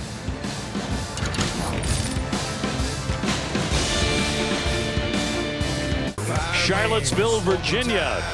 The ranked ball club is the Cavaliers, number 25, but they're down at halftime to Florida State, 14-10. It's a game the Seminoles are in dire need of having, and Tim, they're playing that way so far. They really are, and it's a lot of the credit goes to the quarterback, James Blackman. And we talked about that offensive line not being the strength of their team, but the rhythm, the timing, and just the ability to create has really helped James Blackman. Good job getting the ball out early with a guy in his face. Same thing here on the touchdown pass to Neighbors, and then escaping outside the pocket to create some offense on that 2-minute drive, and then obviously the touchdown to Cam Akers. Good clock in his head for James Blackman, playing well. So the Seminoles will have the football here as we get the second half underway. As we take a look at tonight's player spotlight, brought to you by Geico. Blackman, 9 out of 17, 141 yards, no interceptions, 2 touchdowns, 1 pass touchdown shy of tying the FSU record for a 5th straight start with at least 3. A moment ago, Katie caught up with the Virginia head coach. Bronco, how would you assess the way your team was able to handle tempo on their offense? Well, I think we've handled it pretty well. We misfit one run play right before the half that allowed them to get in scoring position. Other than that, we've handled it pretty good. Bryce Perkins was under quite a bit of duress in the first half. What do you need to see from the offensive line and from Bryce's decision-making in this next half? Oh, I think it's going to be very similar. Their defensive front is doing a nice job. Bryce has to keep his eyes downfield, and we got to make some plays with his feet and his arm. It's a dead even game right now. Thanks for the time. Thanks. Dead even. Here come the Noles again with that hurry up. And it's Akers again off to the right. Moments ago, he had a 14-yard pickup to get that first down. Stopped this time by Famui, part of Virginia's Hawaiian connection. He was recruited by the assistant coach, Mark Atuaya, who was a legendary running back on the island, but very tough call, he said, to move 4,000 miles away. His mom wanted him to play for Hawaii. Quick strike here for Helton. So Taylor with the stop. And it brings up 3rd and 2 for Florida State. We've seen so many RPOs from this offense, wouldn't be surprised to see another one here. Blackman, flush to his right, scampering away, got it free, gets the connection to Akers. It's exactly what we saw in the first half, Dave, was James Blackman doing a good job when he's flushed outside the pocket. You see Blackman, doesn't like it. Akers sneaks out in front of him. I mean, Noah Taylor's there to make the tackle. He misses. He's already skinny, but that's a good job of getting skinny in between 2 defenders. Skinnier, if that's possible, for the first down. Blackman fires again. And that one dropped after the completion, but he covered it up. That was Terry to fall on it. And it's going to be incomplete. It's an incomplete pass, but that's one of the best plays I've seen by Blackman so far. He starts to his left. He was looking for Pokey Wilson to his left, and then he comes back to Terry. It's a good job of scanning the field, and Terry just can't hold on to it. Off the fake. Helton with the catch. Trying to scamper to that sideline. Out he goes. Keyshawn Helton. That'll bring up third down.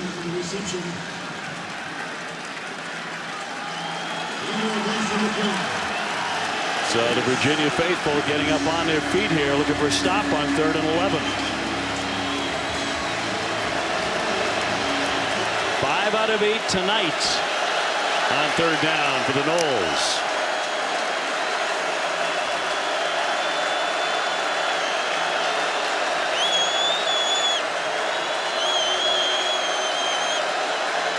Just getting started, 3rd quarter. The throw, and it's broken up. It's Nick Grant again, who continues to have an awfully strong night. Yeah, Nick Grant is having a strong night. He's isolated down the bottom of the screen. It's an RPO, and Wilson is just running the slant. Ball maybe a little behind. You got to extend your hands, but probably a catch you want to see your receiver make, but it is a nice job by Grant of getting his hand in there and raking the football out. Billy Kim back to take the punt for Virginia inside the 10-yard line. He's dropped a couple, which he has been able to cover up on. Short punt and a fair catch. So here comes Bryce Perkins, the senior quarterback. Intercepted twice in the first half. Virginia down by 4 at home. And you heard Bronco talking to Katie saying he's going to need to make some plays with his legs, but also his arm. I think there were some opportunities in the passing game that Bryce just missed, kind of dropped his eyes and missed. I think we're going to need him to pass the ball better in this second half. Certainly can run. He ran for 123 yards against Indiana last season, so he can break your back that way. Talapapa with him in the backfield. 1st and 10 for Virginia. And a handoff to the back. Stopped by Marvin Wilson.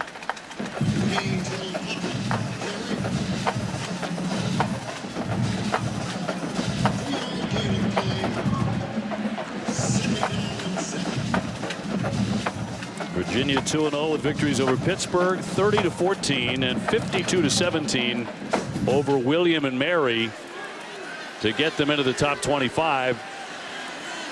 Not necessarily the biggest deal in the world at Alabama or Clemson or Ohio State, but it is a big deal here to be nationally ranked. Tipped, but it's going to be controlled and caught by Dubois.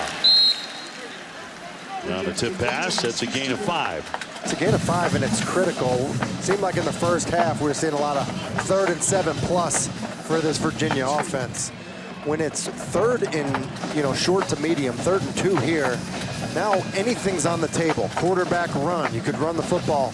Obviously the passing game still in play. That's what has made them hard to defend, is when they stay on schedule. 3rd and short. They've made 3 out of 8 on 3rd down so far.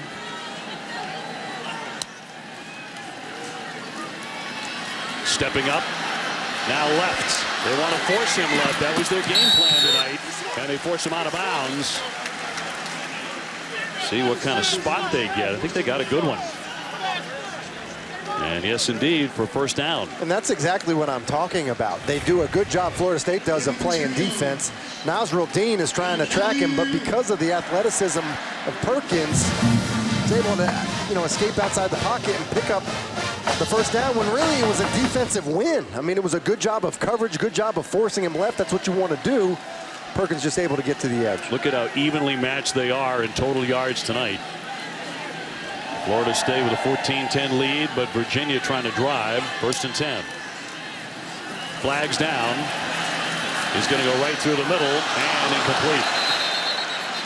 Intended for Joe Reed, but flags on the play.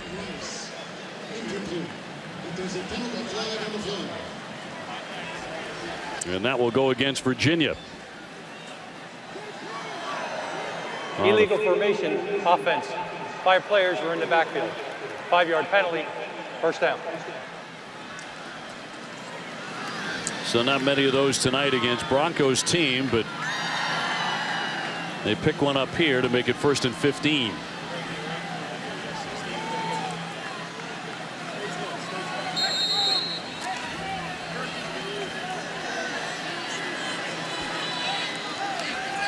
So let's see what Bryce Perkins has up his sleeve here.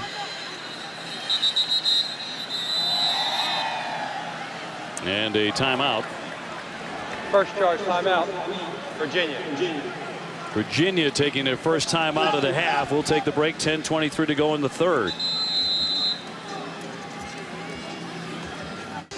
From their own 16-yard line, 57,826 here at Virginia tonight. That's their biggest crowd since 2015.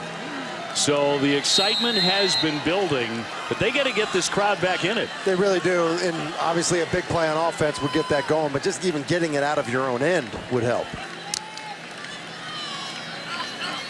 Florida State on top 14-10. Bryce Perkins trying to engineer a drive here now for the Cavaliers. Looking to throw up in the pocket, flag down. It'd be a hold here with 10:15 to go in the third.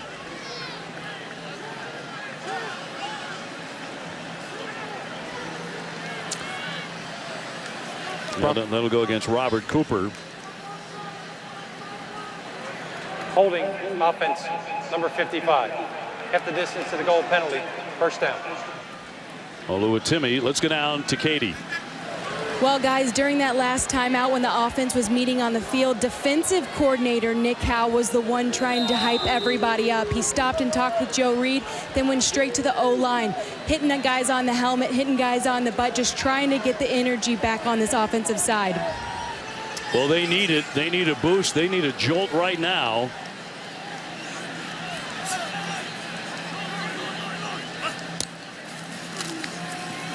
Perkins. He's gobbled up and engulfed. Corey Durden got to him first, and he'll celebrate for the Seminoles. You just get the sense that this Virginia offensive line, you know, they're starting to wear down. You see Swoboda just get walked back into the lap of Bryce Perkins, and Bronco Mendenhall did say to us, he said, you know, the governor of this team is the offensive line. I mean, that's the group that we need to kind of step up their play, elevate it to the level of play of every other unit on this football team. So Perkins to take this snap in the end zone at 2nd and 28. Very few sacks in the first half. Quarterback's able to get free. Here's Cowley on the outside, upended, as he is tripped up by Samuel. So the Seminoles, and defensively, there is no doubt about this. Even though they've given up a lot of points, they did in the first couple of weeks of the season, allowing 80 points in the first 2 weeks. There is tremendous talent on the defensive side of football. There is tremendous talent. And really, there's tremendous talent all over this football team. And the coaches seem to talk quite a bit about this team just getting their confidence going. Obviously, a stop here would end up helping, you know, this Florida State defense that, you know, really kind of hemorrhaged points in their previous 2 games in the second half. You know, it's fascinating. Both head coaches talk about the talent level, pure talent level for Florida State being higher than Virginia. Even the Virginia side says that. And, right, and that's not typical. You know, oftentimes you say, Coach, well, you know, pretty evenly matched, and their team is, you know, similar to our team. And Bronco Mendenhall, he showed his team. He brought up a roster, and he showed, hey, look, these are all the 5 stars. They're on Florida State's team. These are all the 2 and 3 stars. They're in this locker room. Nearly got to it on the punt. Fair catch for Helton backing up. And takes it around to 40, and we'll take the break. 7:47 to go. Was there roughing on the play? There was no flag. Cooper doing some dancing. We've got to get off the field.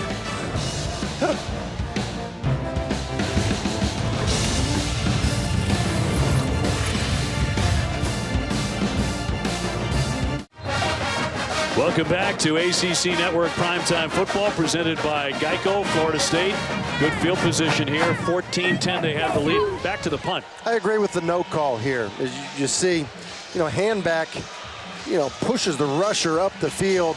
Nash Griffin gets his plant leg back on the ground. I think it's a nice bit of acting there by Nash Griffin. It's kind of like a flop. He's roommates with Kyle Guy, right? I'm sure, taking a charge, a little bit of a flop. Fortunate it was a better punt than one earlier. But they'll start this drive at the 41.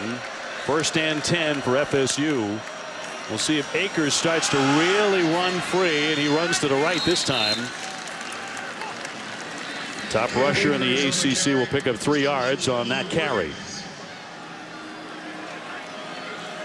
Akers has posted back-to-back 100-yard rushing games. Has over 2,000 yards in his career. He'll get it again. Finds a hole. He busts free. Still up across the 40. Taken down by Cross after 17. And it's a really good job of Gabe Neighbors, the tight end who caught the touchdown pass early. You see the point of attack on Taylor? Does a good job of holding it there. That's what allows Cam Akers to spring it outside. Play off to the right. And a stop by Zandier after 3 yards.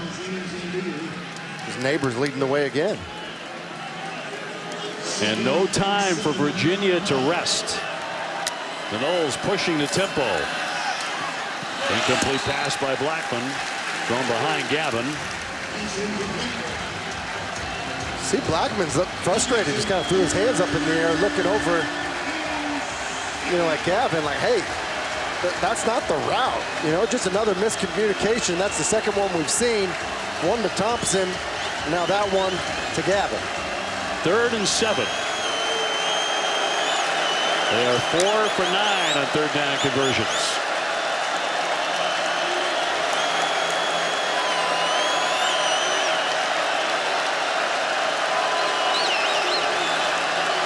Akers sets up to the right of the quarterback. Back, chased, flips it, and complete.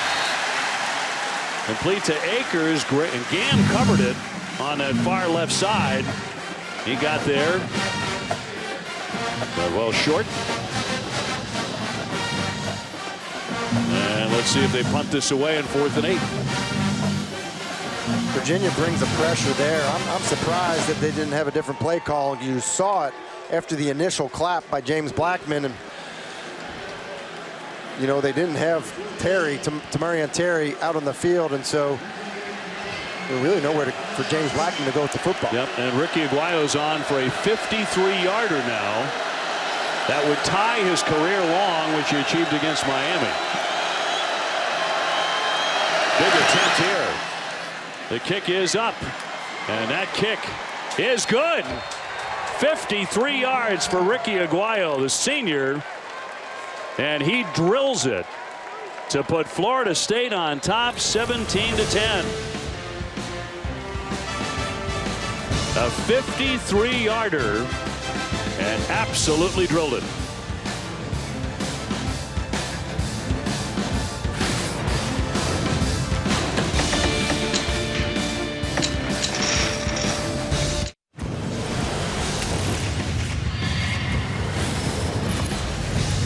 Florida State with their first points in the 3rd quarter so far this season on a 53-yard field goal by Ricky Aguayo to make it 17-10 over Virginia. Tim Hasselbeck, Dave O'Brien, Katie George with you from Charlottesville. Good one brewing here with 5:48 to go in the 3rd quarter. And Joe Reed back into the end zone and will not take it out. So the offense has been stunted a bit for Perkins and Virginia. What do they have to look to do here in the 3rd with this much time remaining? Well, I think stay on schedule. You look at that last drive, it was a false start penalty, then a holding penalty. You can't shoot yourself in the foot. And, if you look at what Pittsburgh did, coming out to start the season against Pittsburgh, they were a second-half team. Outscored Pitt 17-0 in the second half. And so now you have an opportunity against a team that has struggled in the second half to kind of put it together. Offensive coordinator Robert Anai trying to whip something up. Getting 41 points per game. 1st and 10 for Perkins. Back to throw. Had plenty of time and complete. Caught by Jana for the 1st down. With Asante Samuel wrapping him up at a 15-yard gain. Yeah, this is what they are looking for from Bryce Perkins. He's trying to throw the option route to his left to Billy Kemp. He doesn't like it, so he's able to come off of it and then drive the in-cut to Jana. That's really well done, and that's what offensive coordinator Robert Anai is talking about in terms of Bryce Perkins developing as a passer inside the pocket.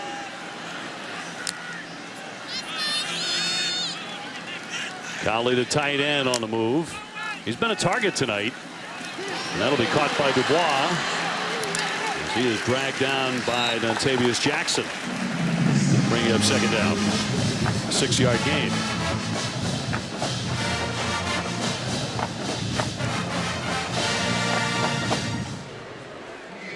Second and 4 now for Virginia.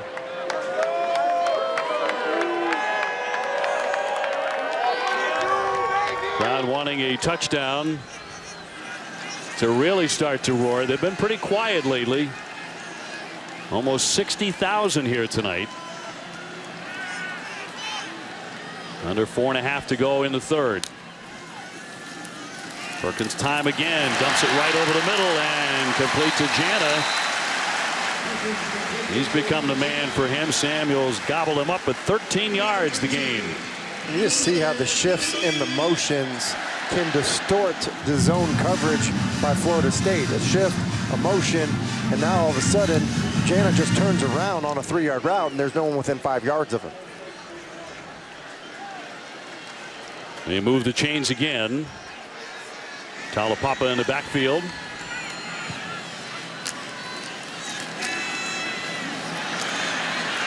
Perkins to his right, throwing on the move, and caught. Jana again, incomplete.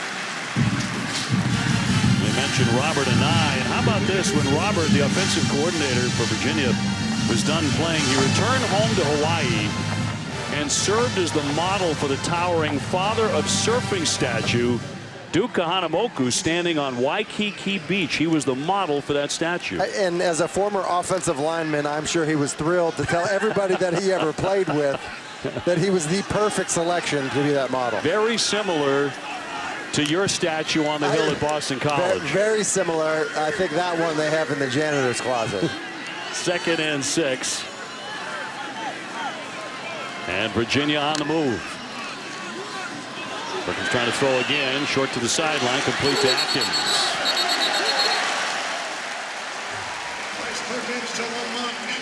He stepped out early. Under 3 minutes to go in the 3rd. And that's a great example of Bryce Perkins escaping to his right. You know, they have pressure up the front by Robinson, and he just escapes to his right. And then you see how comfortable Bryce is getting the ball out when he is moving to his right and how quickly he's able to find a receiver. A big 3rd and 4 here.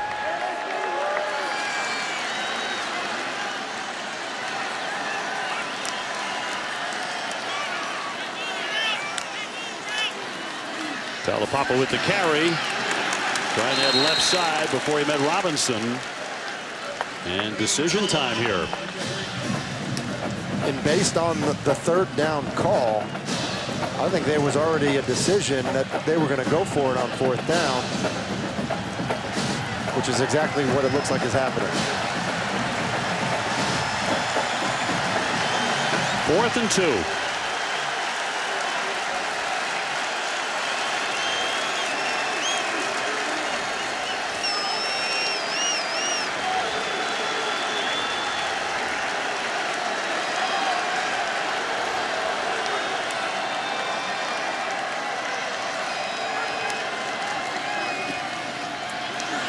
Talapapa again to the left. Driving forward. What a run there for the 1st down. That's the run of the ball game. It is. It was actually, I agree with you, Dave. I thought it was Talapapa at first. Bryce ends up pulling it out of the belly of Talapapa. And watch Peacock come and really, help kind of create some type of a hole, but that's just effort by the quarterback. Perkins with the keep. It's almost like Perkins decided at the last second not to give it to Talapapa because of the penetration. What an outstanding effort by the quarterback. Bryce Perkins showing you what he can do with those legs as well to pick up a huge first down. 7 plays, 48 yards on this drive. Now to the air and short. Slanting inside. The reception. Billy Kemp with the catch. And they are moving it. Perkins, by the way, 8 for 8 in this quarter. He's been outstanding. That right there, is a good example of Robert and I. After a quarterback run, when you call a designed pass to try to get the quarterback an easy completion, he just ran quarterback power, basically. He's tired. Don't make him throw a go route or oppose something difficult. Give him the nice, easy wide receiver screen out to the left. 2nd down and 3.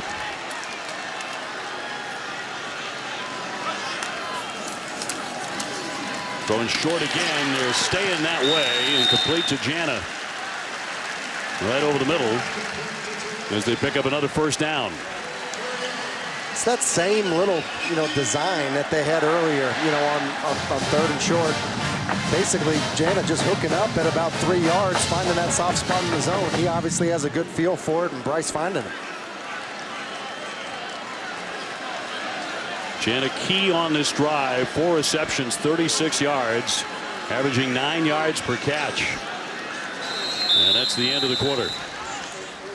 End of the 3rd, and Florida State with a 17-10 lead on Virginia, but the Cavaliers are driving as we move on to the 4th here in Charlottesville, Virginia on a Saturday night.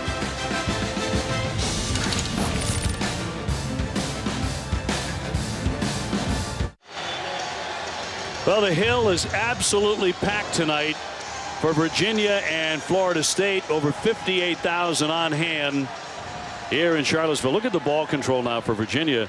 31 minutes time of possession, of 14 for the Noles. And you think about Florida State not being able to hold on to leads. They defended 187 plays between Boise State and Louisiana Monroe. You get tired after a while. So, been on the field quite a bit. Sure have. Here's the 10th play of this drive as the 4th quarter gets underway. And Perkins looking right. Has an open receiver, Reed. They swallow him up quickly. And then with Samuel and Warner converging on him to bring up 2nd down. And not surprised to see them throw a little hitch in front of Asante Samuel. He's the guy that you would want to double move. And that easily could have been a setup to try to double move him later in this red zone appearance. 2nd and 7. Early moments of the 4th quarter. Perkins getting time. Lofts it for the corner. Reed, he's got it! Touchdown!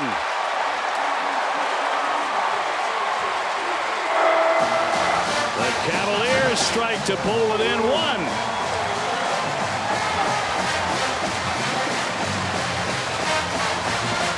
Beautifully thrown ball here by Bryce Perkins. Good touch. And Joe Reed, an excellent job over the shoulder. That foot is definitely in. Maybe had 2 in. Nice play design. Excellent ball. Get a wide receiver lined up on a linebacker. Perfect drive in sequence for Bryce Perkins.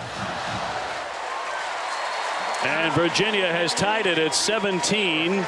Reed with 7 touchdown receptions in his last 7 games. He is the man for Virginia.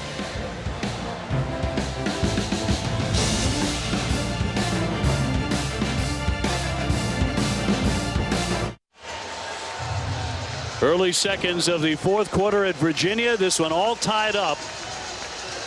The Who's 17 and Florida State 17 on the ACC network. Tim Hasselbeck, Dave O'Brien, Katie George with you. And how about the drive by Bryce Perkins? 9 for 9 on that drive, 67 yards. And Tim, a huge 4th down conversion with the football in his hands rushing. The definition of putting a team on your back. A look at our New York Life drive recap. Did you see what happens here. It's a great play design. Callie, the tight end, is lined up. He's going to motion inside. Because there was a corner outside that follows him, it tells the quarterback that you are going to get zone coverage. And so when you freeze it here, what you get is a post-wheel combination, which is a perfect play design, because what you'll see happens is you get the best wide receiver for Virginia, Joe Reed, on a 240-pound linebacker, Leonard Warner, and that is a matchup that favors Virginia every single time. So the Noles trying to answer behind James Blackman. And keep in mind that DJ Matthews is suspended for this game. He's been one of his top targets, if not his #1 receiver so far this season. He's not here tonight. 1st and 10. 4 men wide left. And he's looking that way. Complete to Labor. Trying to make a move. He darts ahead for a couple. Mack with the stop to bring up 2nd down. It's critical for Florida State's offense to do something here. And you think about what they have gone through in their last 2 games of giving up leads. You have to respond to that scoring drive by Virginia to give your team some confidence. The coaching staff for Florida State loves the way they rally around Blackman. As a team, that's offense and defense. He'll throw short again to Helton. Big stop. Bryce Hall, no shock there. You know, we talk about Bryce Hall being a cover guy, you know, somebody that teams don't want to throw at. But he just jumps this wide receiver screen. They have blockers out there. Look at him knife underneath Terry and make the play on Helton. That's a big time play. We talk about him in all the pass breakups. That's outstanding corner play in run support. Big stop. And it looks like Charles Snowden, who is down, and that would be a giant loss in more ways than one. He's 6'7", 235. More in a moment. ACC Network Primetime Football is presented by Geico. 15 minutes could save you 15% or more on car insurance. Virginia's outstanding linebacker, Charles Snowden, did come off, walked off under his own power. This one tied up 17-17. Tim, this is where Florida State has been falling apart this season. And it's not where they want to be either, Dave. It's 3rd and 10. You're backed up. The student section is right behind you. It's noisy. They want to use tempo. Now they're coming out of a stoppage of play on 3rd and long. Blackman dropping back. Looking downfield, throws over the center, and a spectacular effort by Terry to hang on to the football and get the 1st down. What a catch. 17 yards. That's an incredible catch. It's a great throw into a tight window. Virginia's actually trying to double Terry on the play. They're rolling coverage to him.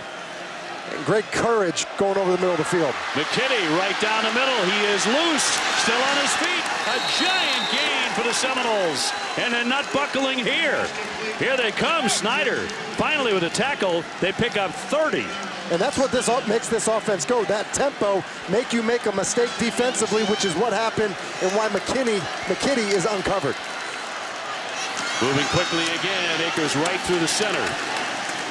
For a decent gain. Cross with a tackle. Back to that play. This is what I mean. Hall's underneath, but they're essentially trying to double cover him with the safety over the top.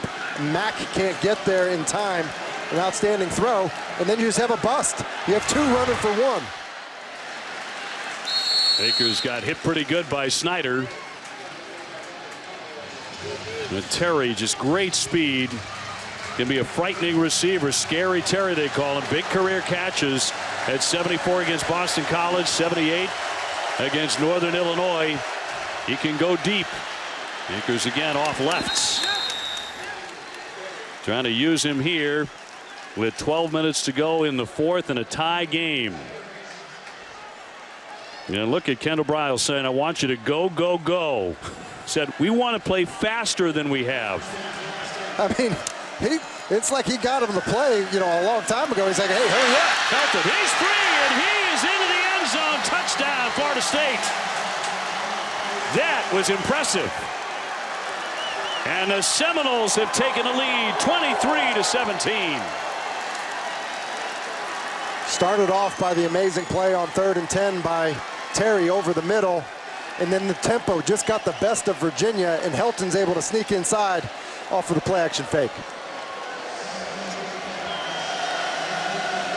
So Aguayo for the point after.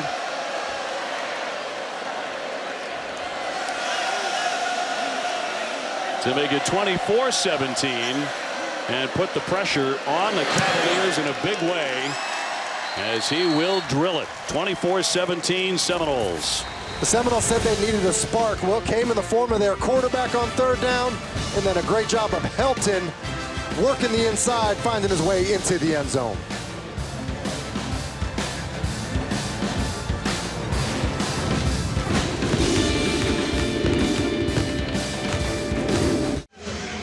Well, James Blackman even more popular with his teammates as he ties an FSU record with a 3rd touchdown pass in a 5th consecutive start. And he has just put the Seminoles in front 24-17. So a huge drive for the Noles on the road against a number 25 ranked opponent. And now time once again for Virginia to answer on their home field. Reed back in the end zone. That'll sail right over his head. 11:42 to play. Bryce Perkins now, the senior from Queen Creek, Arizona. Look at those second half stats. 11 for 11 in the second half. Just got done talking about James Blackman and the drive he put together. It's hard to beat, Dave. Good quarterback play late in a football game. Seems like we're getting it here. I'm excited about it. Now both teams able to provide that. Guys who don't get sacked. You know, they're so elusive. And it can run and hurt you in so many ways. 1st and 10 for Virginia.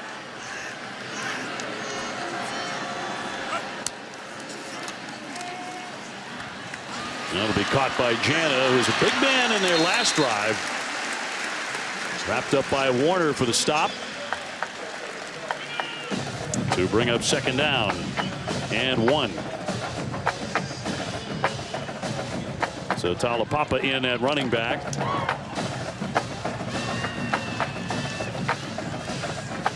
They've been able to shuffle about 5 different backs in there tonight for the Cavaliers. 2nd and short. Wanting to throw, rolling right. They give chase, putting pressure on him, but that'll be caught. Jana again. And he'll pick up the 1st. I said it on the previous drive that they were trying to set up a double move on Asante Samuel. On the 1st down play, they throw a slant in front of him. Then they try to double move him outside here, and Jana has him. You see it, little slant and go. He's got him.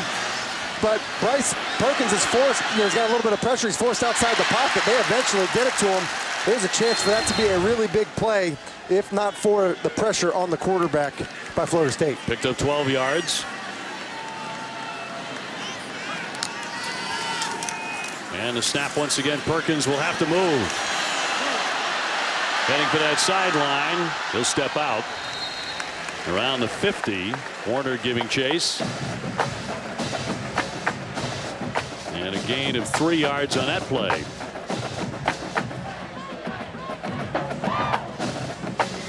And they'll mark it at the 49.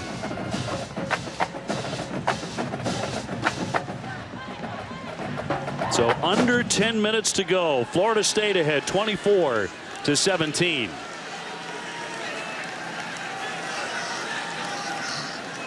Perkins trying to get him into the end zone again.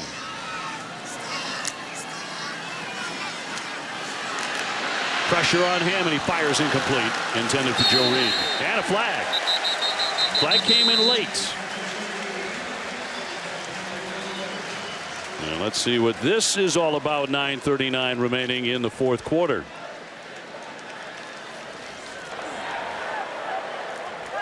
During the pass, holding number 5 defense.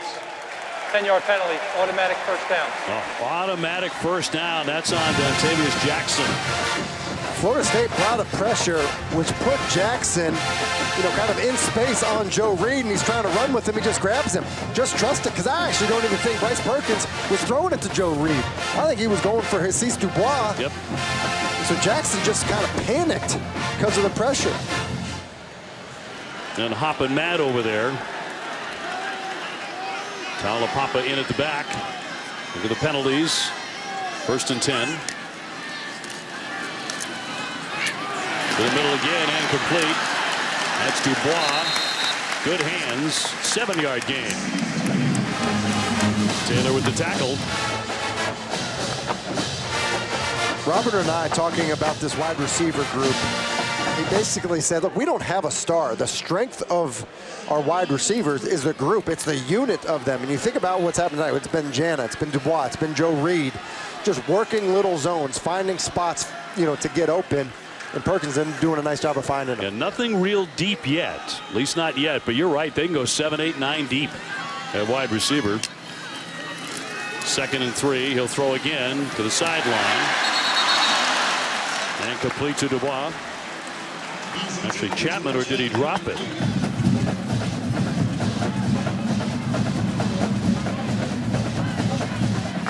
Third down and 3. And take a look. Yeah, bobble. And let it go. Incomplete. They had completed 14 in a row before that. So 3rd and 3. And a timeout. So Florida State will take their first of the second half. Oh, it is a lot of fun to be there, the home of the champs. So we'll be there next Saturday on the ACC Network. #1 Clemson taking on Charlotte. We'll bring it to you next weekend. Can't wait to get back. Florida State 24-17 on Virginia. Perkins with the handoff here. Taulapapa straight ahead for the first.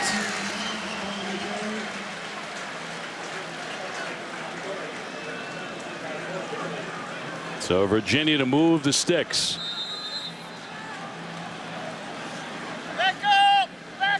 See if they're going to measure this. That was interesting. Kind of saw 2 different spots between the officials. One on the far side seemed to be about a yard shorter than the official on the near side. And Bronco's already made up his mind. And they bring him out to measure. Bronco a tad bit biased. Just a little? On the decision, but they clearly have it. First down, Virginia.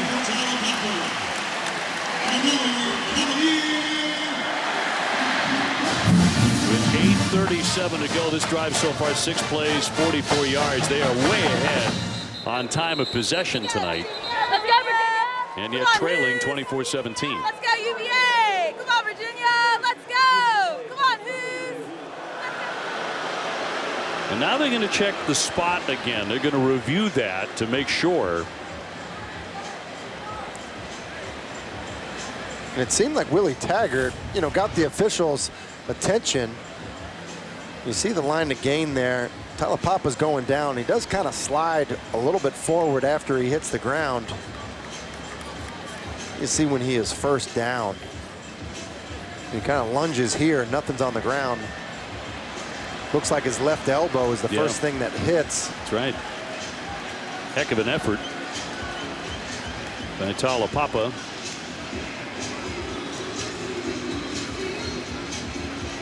So they are reviewing the spot after measuring and seeing a first down initially. The ruling on the field is a first down.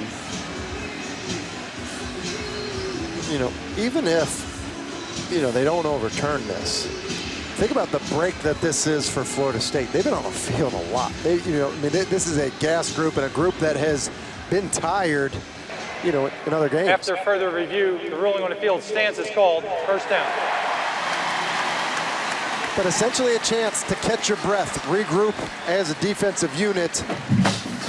You think about it, you get a guy like Robinson who's playing even more snaps because of the injury to Kane Doe.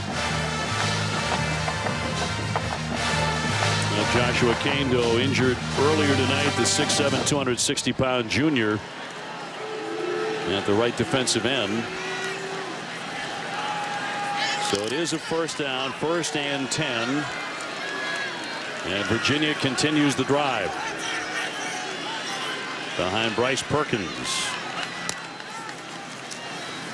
Looking right again. Into the flat. Reed. It opens up for him a bit. Scampers away from a tackler. And he goes for a first down. Joe Reed, the graduate. Coach Mendenhall's kids say he is their absolute favorite player. This is basically a sweep. You throw it out to Joe Reed. Look at Talapapa, the tailback, the block on Asante Samuel. Look at Jana, the block on an outside linebacker. The willingness to block on the perimeter by guys that are ball carriers is really what allowed that play to work. 7 receptions, 75 yards for Reed. He's a big play guy. 1st and 10 again for Virginia. And nothing on the run as they stack him up. And the flag. And over-aggressive there by FSU, and that cost them. PK Kier. After the play, personal foul, unnecessary roughness, number 91 defense. Half the distance to the goal, penalty, automatic first down. Boy, what a big mistake. You know what it is? It's selfishness. It's plain and simple. These are selfish penalties. It's exactly what Willie Taggart is talking about with his team. Selfish penalties. There's no reason for it. You make a great play. It's a great defensive call. You get a stop. I mean, just there's no excuse for it. And to be honest with you, with what Willie Taggart told us, I don't know why he's still in the game. Like, if you're going to make the penalties that hurt your football team, especially late, then put him on the sideline right next to the coach.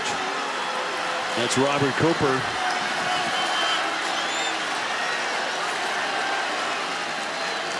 First and 10, half the distance to the goal line with that penalty.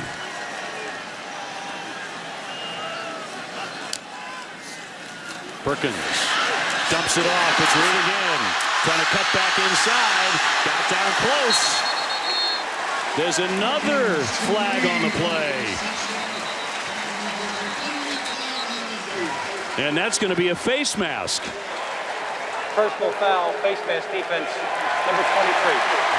Half the distance to the goal, the end of the run, first down. It's a similar formation to the touchdown pass we saw earlier. It was man coverage. That's what gets Joe Reed out in space. And then you just see Nazrul Dean get his hand in the face mask of Joe Reed, which gives Virginia a first down at the 1-yard line. Their best defensive player. He commits the foul. So 1st and goal for Virginia. Knocking on the door. Perkins with the handoff. He's trying to move that pile. He's pushing. Still pushing.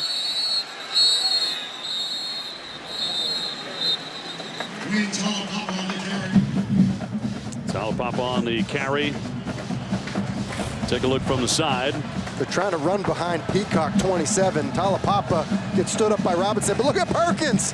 He's like, look, I know I'm a quarterback, but I'm kind of a different quarterback. Let me help out any way I can. Robinson down for FSU. With 6:15 to go, Janarius Robinson.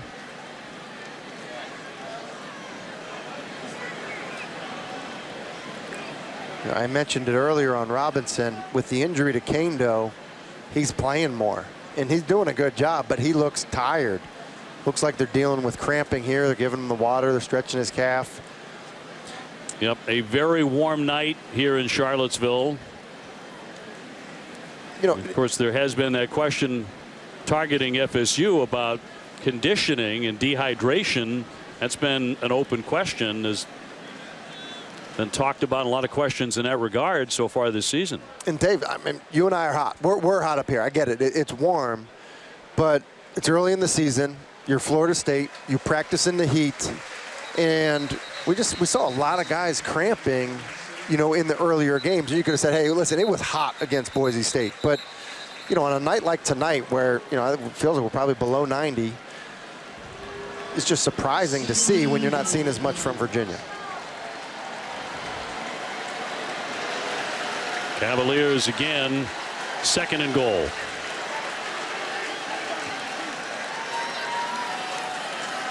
So a half yard to go. Atkins and Talapapa are the running backs along with Perkins.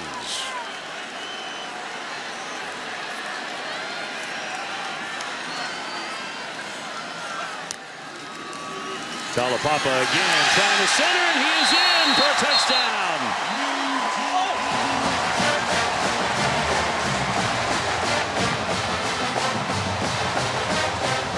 Flag on the play. 24-23 Florida State. It's a good physical run again by Talapapa, and Bryce Perkins gives him a little shove.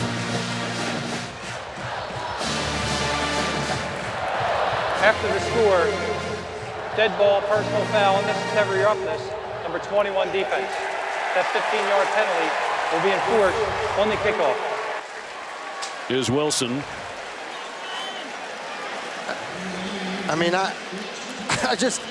almost don't even have words, Dave. I mean, it literally has been the thing that has cost the team wins. They have talked about it as being selfish penalties. Marvin Wilson, they think of him as a leader. They talk about the effort that he plays with practice. He missed it. He missed it. Delaney missed it. Florida State clinging to a one-point lead with 6 minutes to go. Ryan Delaney missed the point after. This is a brutal mistake. It's not the pressure up front. He just pushes it. And all that momentum that Virginia seemed to have, we'll see if they can hold on to it.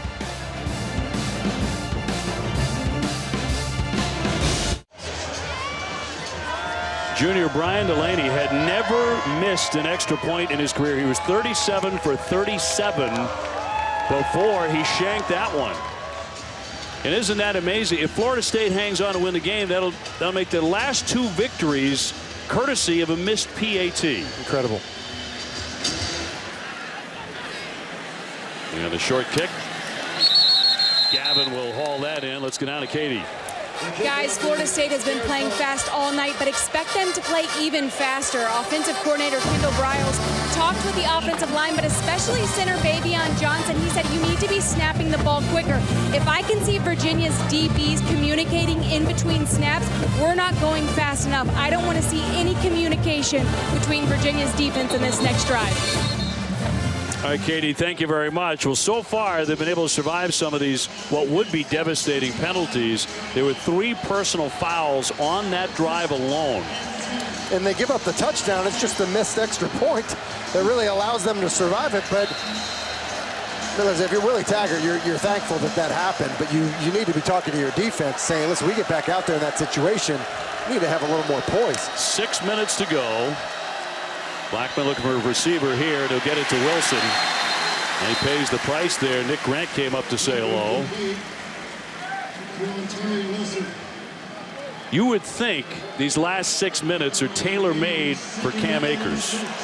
You would think so. And it's strange to see sometimes the pace continue to be so fast. Quarterback to keep it. He takes a pop. Mack smacked him.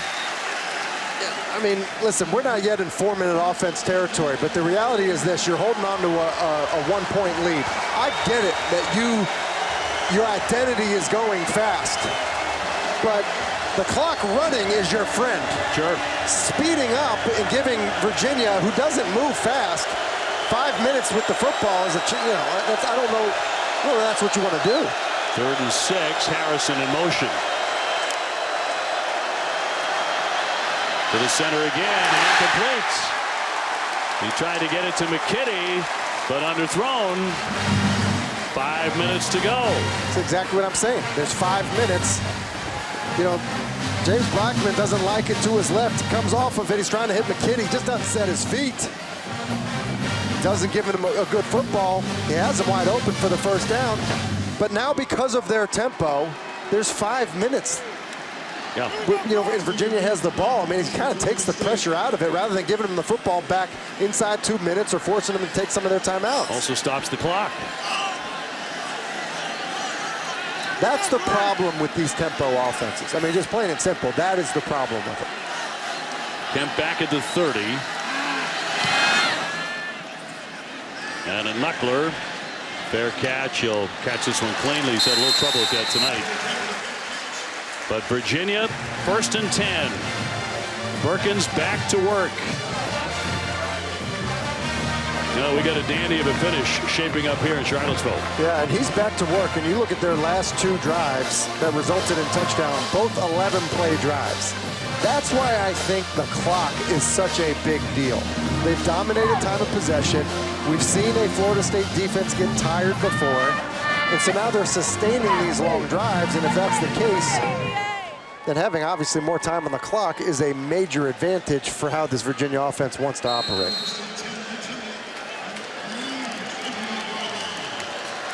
Look at that time of possession. Nearly 37.5 minutes tonight for Virginia as they begin this drive.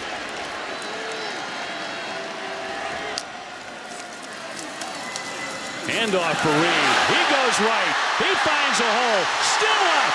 Finally, they drag him down in midfield. Robinson with the stop, but a 22-yard gain. It's a lag draw. They fake the sprint out to the left. Look at that. Look at the flow by the defense, and then they just absolutely split it. They call it a lag draw or a sprint draw, and they do it with their wide receiver, who they also trust as a ball carrier. Samuel's looking like he is badly shaken up. Although Timmy really opened up a hole there.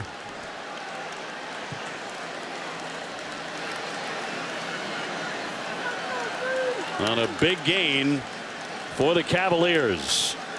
24-23 Florida State. 4:45 remaining. And from the 50. And with Samuels out, you now have a true freshman up at corner that hasn't played a lot of football. Yeah, Ronaldo Green. We'll see if they try to exploit him here. Perkins. They flush him out on the loose. Lobbing that one out of play to bring up 2nd down and 10. That's one of those plays that, you know, in the stat sheet, that type of stuff doesn't show up. But, you know, you basically have a whiff by Glazer, the right guard. That should be a sack for a 10-yard loss, and the quarterback gets you back into 2nd and 10 because he's able to escape it.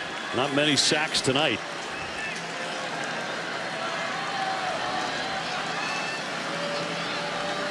Perkins on 2nd and 10. Wants to go airborne again, and he has a wide open receiver. That's Dubois. Jitterbugging inside. Taking to the sideline.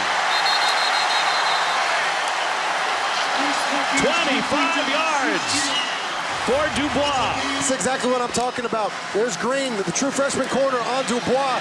It's a single high safety, man-to-man coverage all by himself. Not only does he win on the route, but he's not able to make the tackle afterwards. It's a good job of Perkins of seeing the matchup. And what a move he put on. Shimmy and shake.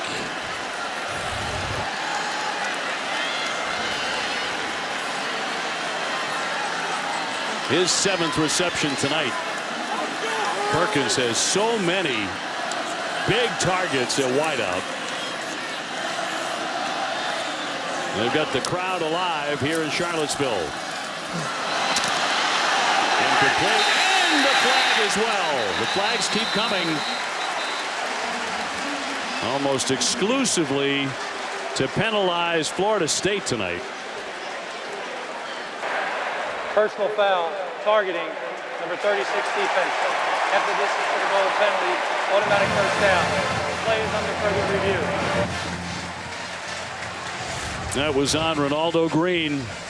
It's the player that we were talking about, true freshman. And, you know, we're going to look at targeting. And to me, this has the elements of targeting. It's a defenseless player. The ball's high. Yep, he's in a defenseless position. And it's in an attacking manner by Green. And I'm not saying it's easy for these defensive backs. You know, the ball's in the air. You're not sure if the guy's going to catch it. You're trying to come up and run support. But he's up high. That's helmet-to-helmet contact. To me, that ends up being the definition of it. And you look at Robinson at the bottom of the screen, hands on top of his head. He knows it. Immediately. And so you think about this now.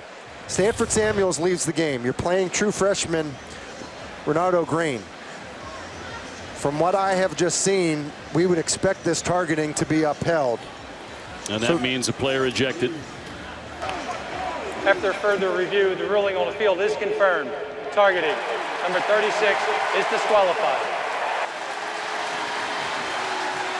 So now if you're Florida State, what you now have is yet another penalty in a critical drive situation. But now you've also gone deeper into your secondary, and so Isaiah Bolden now comes into the game. So for all intents and purposes, you're down to your third corner opposite Asante Samuel. This is ridiculous. 5 personal fouls in 1 quarter, in the 4th quarter. And that's what Willie Taggart is calling selfish penalties. Well, Florida State certainly shooting themselves in the foot with all the penalties. 1st and goal after the targeting. Talapapa straight ahead. Oh, man, he got all the way down near the goal line on a terrific drive.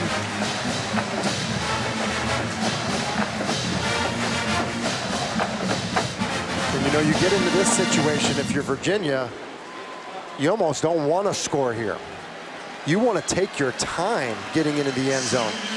You know, I think there are some people that would say, hey, listen, we're okay if we don't score at all and we end up kicking a field goal, you know, with very little time left. The problem ends up being is you have a field goal kicker that just missed an extra point, so I think punching it in certainly becomes the point of emphasis here for Virginia's offense. FSU does have 2 timeouts remaining. Perkins with the handoff. Will jump into the end zone. Talapapa. Now you think they go for 2 here. I think you have to.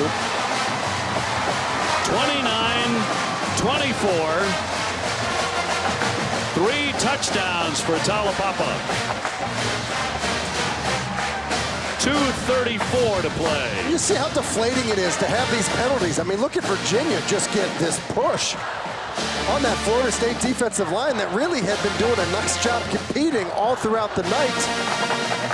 But when you're just marching down the field with penalties, it's demoralizing to your defense. So Virginia to go for the 2-point conversion. They missed a extra point just moments ago, but they punch it into the end zone with some help from the Seminoles and those penalties. And here's Perkins trying to step up, now dancing around, looking, still on the move, crossing the 10, trying to step inside, and he does for the touchdown. He just danced his way in. 2-point conversion.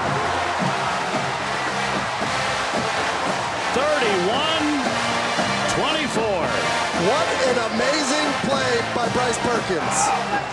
We were told multiple times, meeting with these Virginia coaches, this is a program of will before skill. And the truth is, there is plenty of skill in Bryce Perkins' game. But this is willing yourself into the end zone. Doesn't like it, front side escapes out to his right. And just look at this. The effort by Bryce Perkins to bring it backside and walk into the end zone.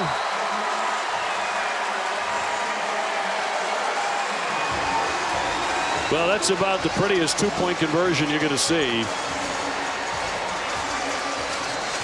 And Florida State defenders looking like they are running in sand.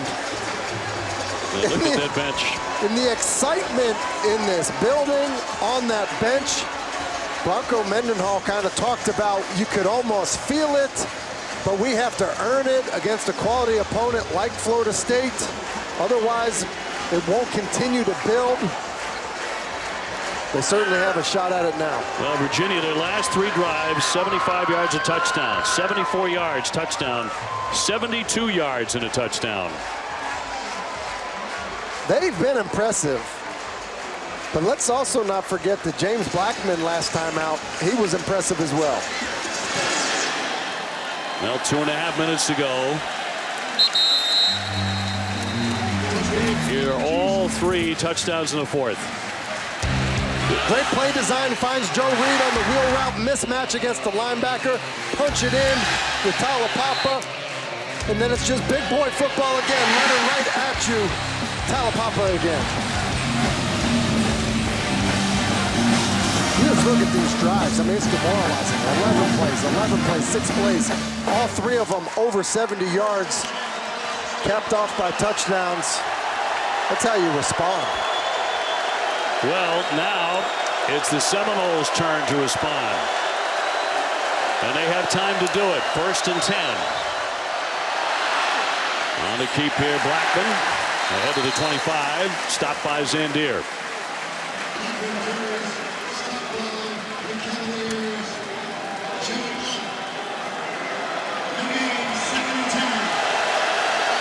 And they're going to keep up with this tempo.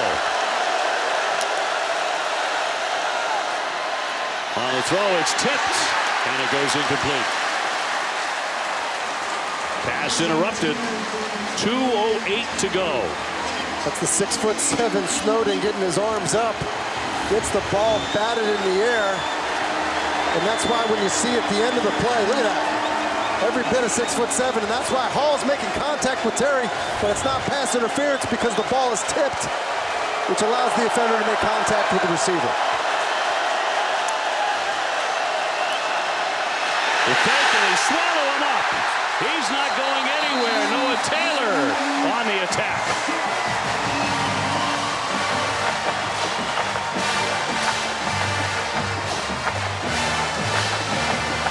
This is what Bronco Mendenhall wanted. Florida State backed up near that student section, near the band.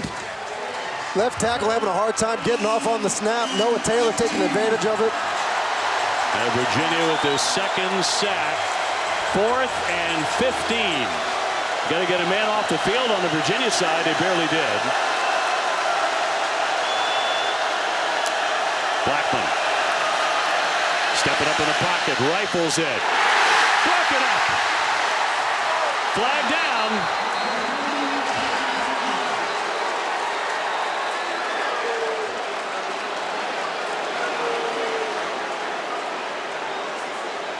Pass interference defense number 1. 15-yard penalty. Automatic 1st down. Automatic 1st down. That's Nick Grant with a pass interference. So right call by the official. You're getting the in cut by Wilson. And Nick Grant just a little too early. It was a nice break on the football. The fans aren't happy about it, but that left arm grabs Wilson. A lot of times you see officials shy away from making that call. People say, oh, hey, let him play. In my estimation, PI is PI. Nick Grant's there a little early.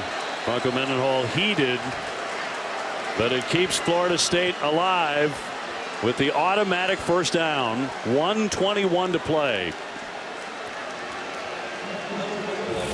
Is Broncos' reaction. You typically don't see that type of response out of Bronco. Also, unsportsmanlike conduct. So this will take it all the way to midfield and bring the football to the 50. I think that's against the UVA bench. Listen, I've been critical of Florida State in these, personal foul penalties. I mean, that's as brutal as any penalty you can imagine. You just gave them 30 yards. All the way to midfield. Unsportsmanlike on the bench of the Virginia Cavaliers. Well, what a wild finish to this one. And now timeout. Virginia called the timeout. Now you saw how upset Bronco Mendenhall was over the pass interference. And then unsportsmanlike on top of that. On the bench, which you almost wonder, Bronco came out onto the field pretty demonstrative about it. Right. I mean, talk about being out of character if that was, in fact, you know, how they called that penalty, you know, the definition of this program really has kind of been this, you know, this poise, this smart, tough, you know, the poise, and,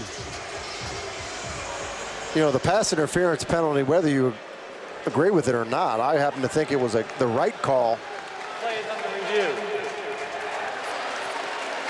And now they're going to review the play. And so what they're going to review, like I said earlier on the Snowden deflection where Bryce Hall was able to get there, I think what they're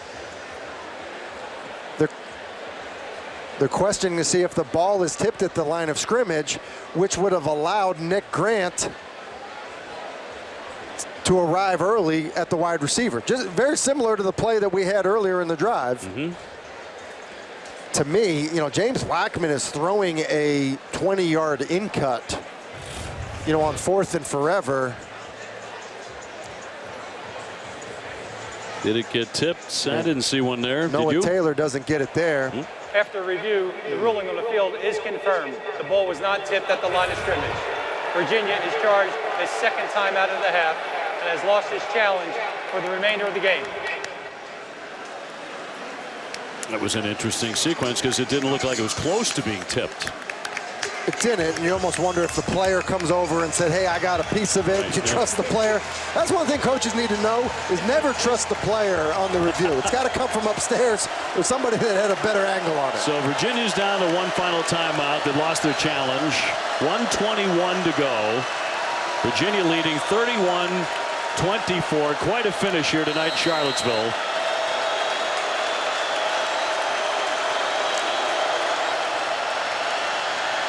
Blackman throwing long. He's got a receiver, but he overthrows Terry. This is one that's going to make James Blackman 6. It's a double move by Terry on Bryce Hall, and he is wide open. He is wide open. He's down on the screen. It's just going to be a double move, and look at Hall just absolutely jump it. Play action right there. Boom, the aggressive, and it's a walk-in touchdown if James Blackman will just put it on him.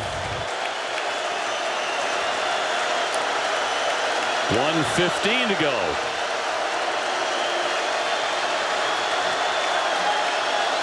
Second down and 10 for FSU.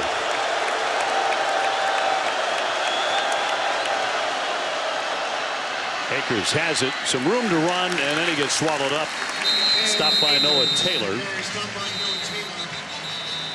He'll set up third down. Florida State will take a timeout here.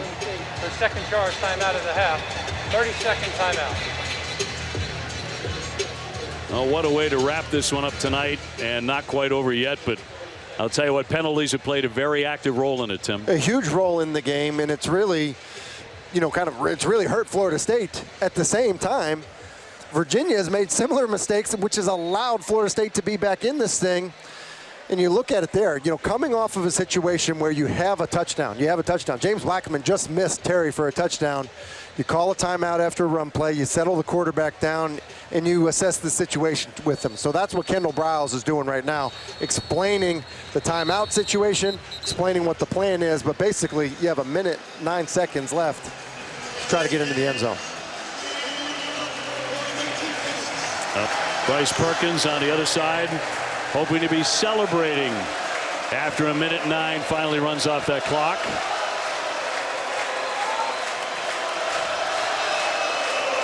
Over 58,000 crammed in tonight here in Charlottesville. Third down and 6 for James Blackman.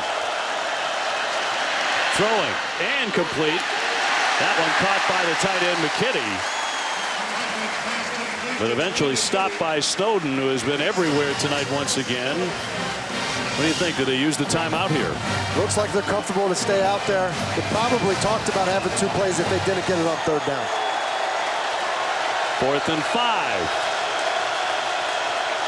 Blackman again to throw. Low and incomplete. Intended for McKitty. A flag is down. Is this a late hit on the quarterback? Personal foul. Roughing the passer defense. Yes. Number 4. Contact to the head area of the quarterback. 15-yard penalty, first down. Now it's Virginia committing the critical penalties. Yeah, and this one, to a lot of people isn't going to look bad, but you can't do it. Mack is rushing the quarterback. He's a free blitzer. He goes up to get his hands up, and then because he jumps, he ends up making contact with the head of the quarterback. Whether you like it or not, those are the rules in today's game.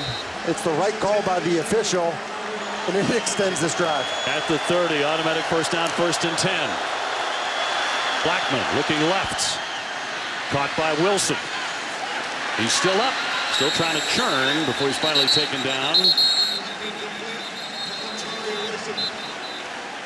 28 seconds to go. 2nd down and 7.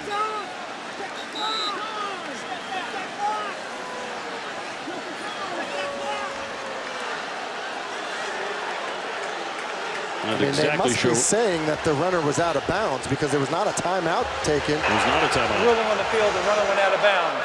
Please reset the game clock to 30 seconds. So add 2 more seconds. And really, Wilson needs to do a better job of clearly getting out of bounds. 2nd down. Has time to throw. Throwing deep for Terry. And a flag.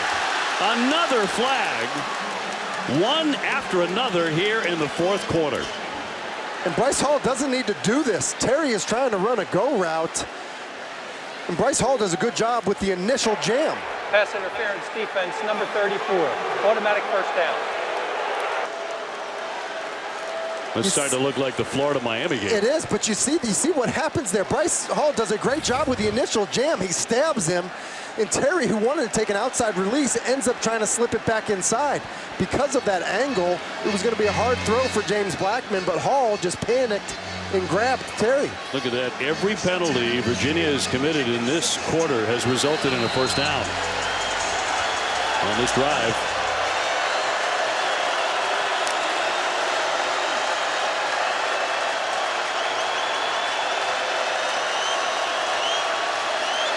So James Blackman to operate again. Trailing 31-24. Fake handoff to Akers. And he's going to be taken down. He's sacked. Zandier with the sack with 19 seconds to go. And they have to use the timeout. Bring up 2nd and 15. It's Zane Zandier coming on the blitz here. Cam Akers is going to try to pick him up in pass protection after he trips over Scott, the left guard. And Nick Howell told us, he said Zandier is one of these guys, he loves getting sent on blitzes so much. He comes over to the sidelines, he said, hey, thank you. Thank you for sending me on the blitz.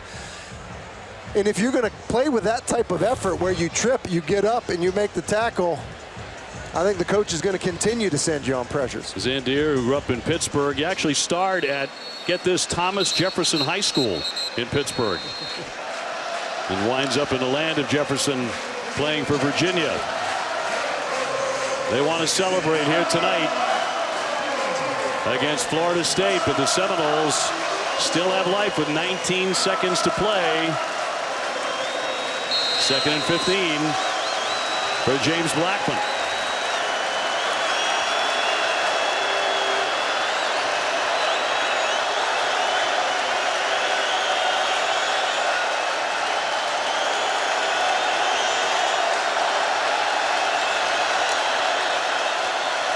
Blackman, more pressure. Evades, throws for the end zone, and overthrows. It was Terry again. 3rd down and 15. It's a pretty good shot of James Blackman. The strength in the pocket. I mean, you look at him, a tall, lean guy. That's a big play there to have that strength in the pocket. Really trying to work the one-on-one to Terry at the bottom of the screen. Right here. And Bryce Hall has been up for the matchup, but that's the matchup. That's the best receiver versus the best corner. Good on good.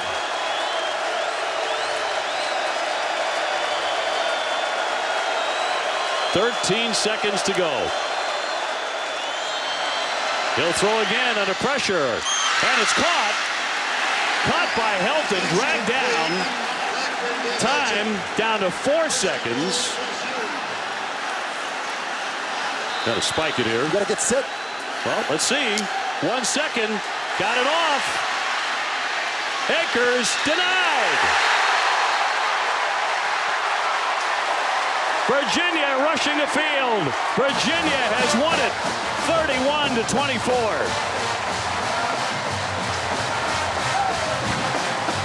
I can't believe what I just saw. And just like 1995 when Warrick Dunn was stopped, right there near the goal line, they stop Akers, and Virginia pulls it out. You have time to spike the football. Shocked Get into a good play. It's a first down. In college football, the clock will stop. Sprint to the line of scrimmage. You're a team that runs with tempo.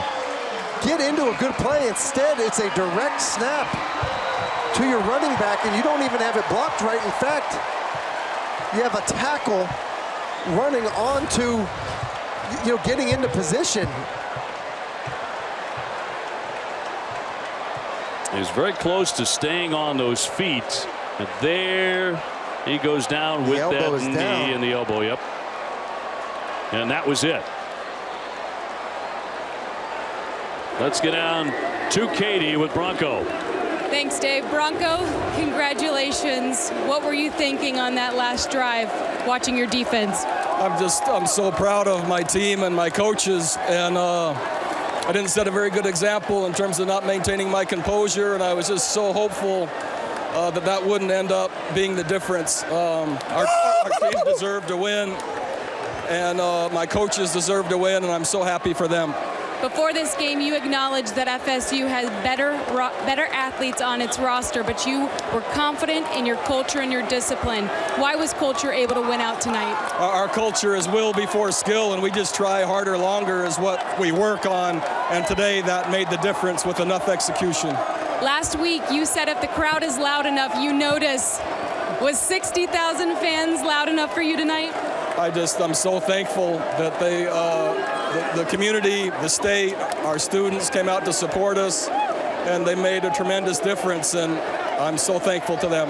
Congratulations. Thank you. Well, it's interesting. He chastises himself for the unsportsmanlike penalty. Penalties were so big on both sides in that fourth quarter. Virginia, though, with their first 3-0 start since 2005. And let's go back down to Katie now with Bryce Perkins. Bryce, congratulations. Let's start with the defensive performance. What's going through your head on the sideline watching those guys? Man, hey, I knew all season, even, all the training that we did, I knew our defense was built for it. I mean, our defense, gives us the most problems in practice. So I knew they were going to do their job no matter how it looked, no matter how many yards they gained on penalties. I knew we were going to hold it because we just built like that.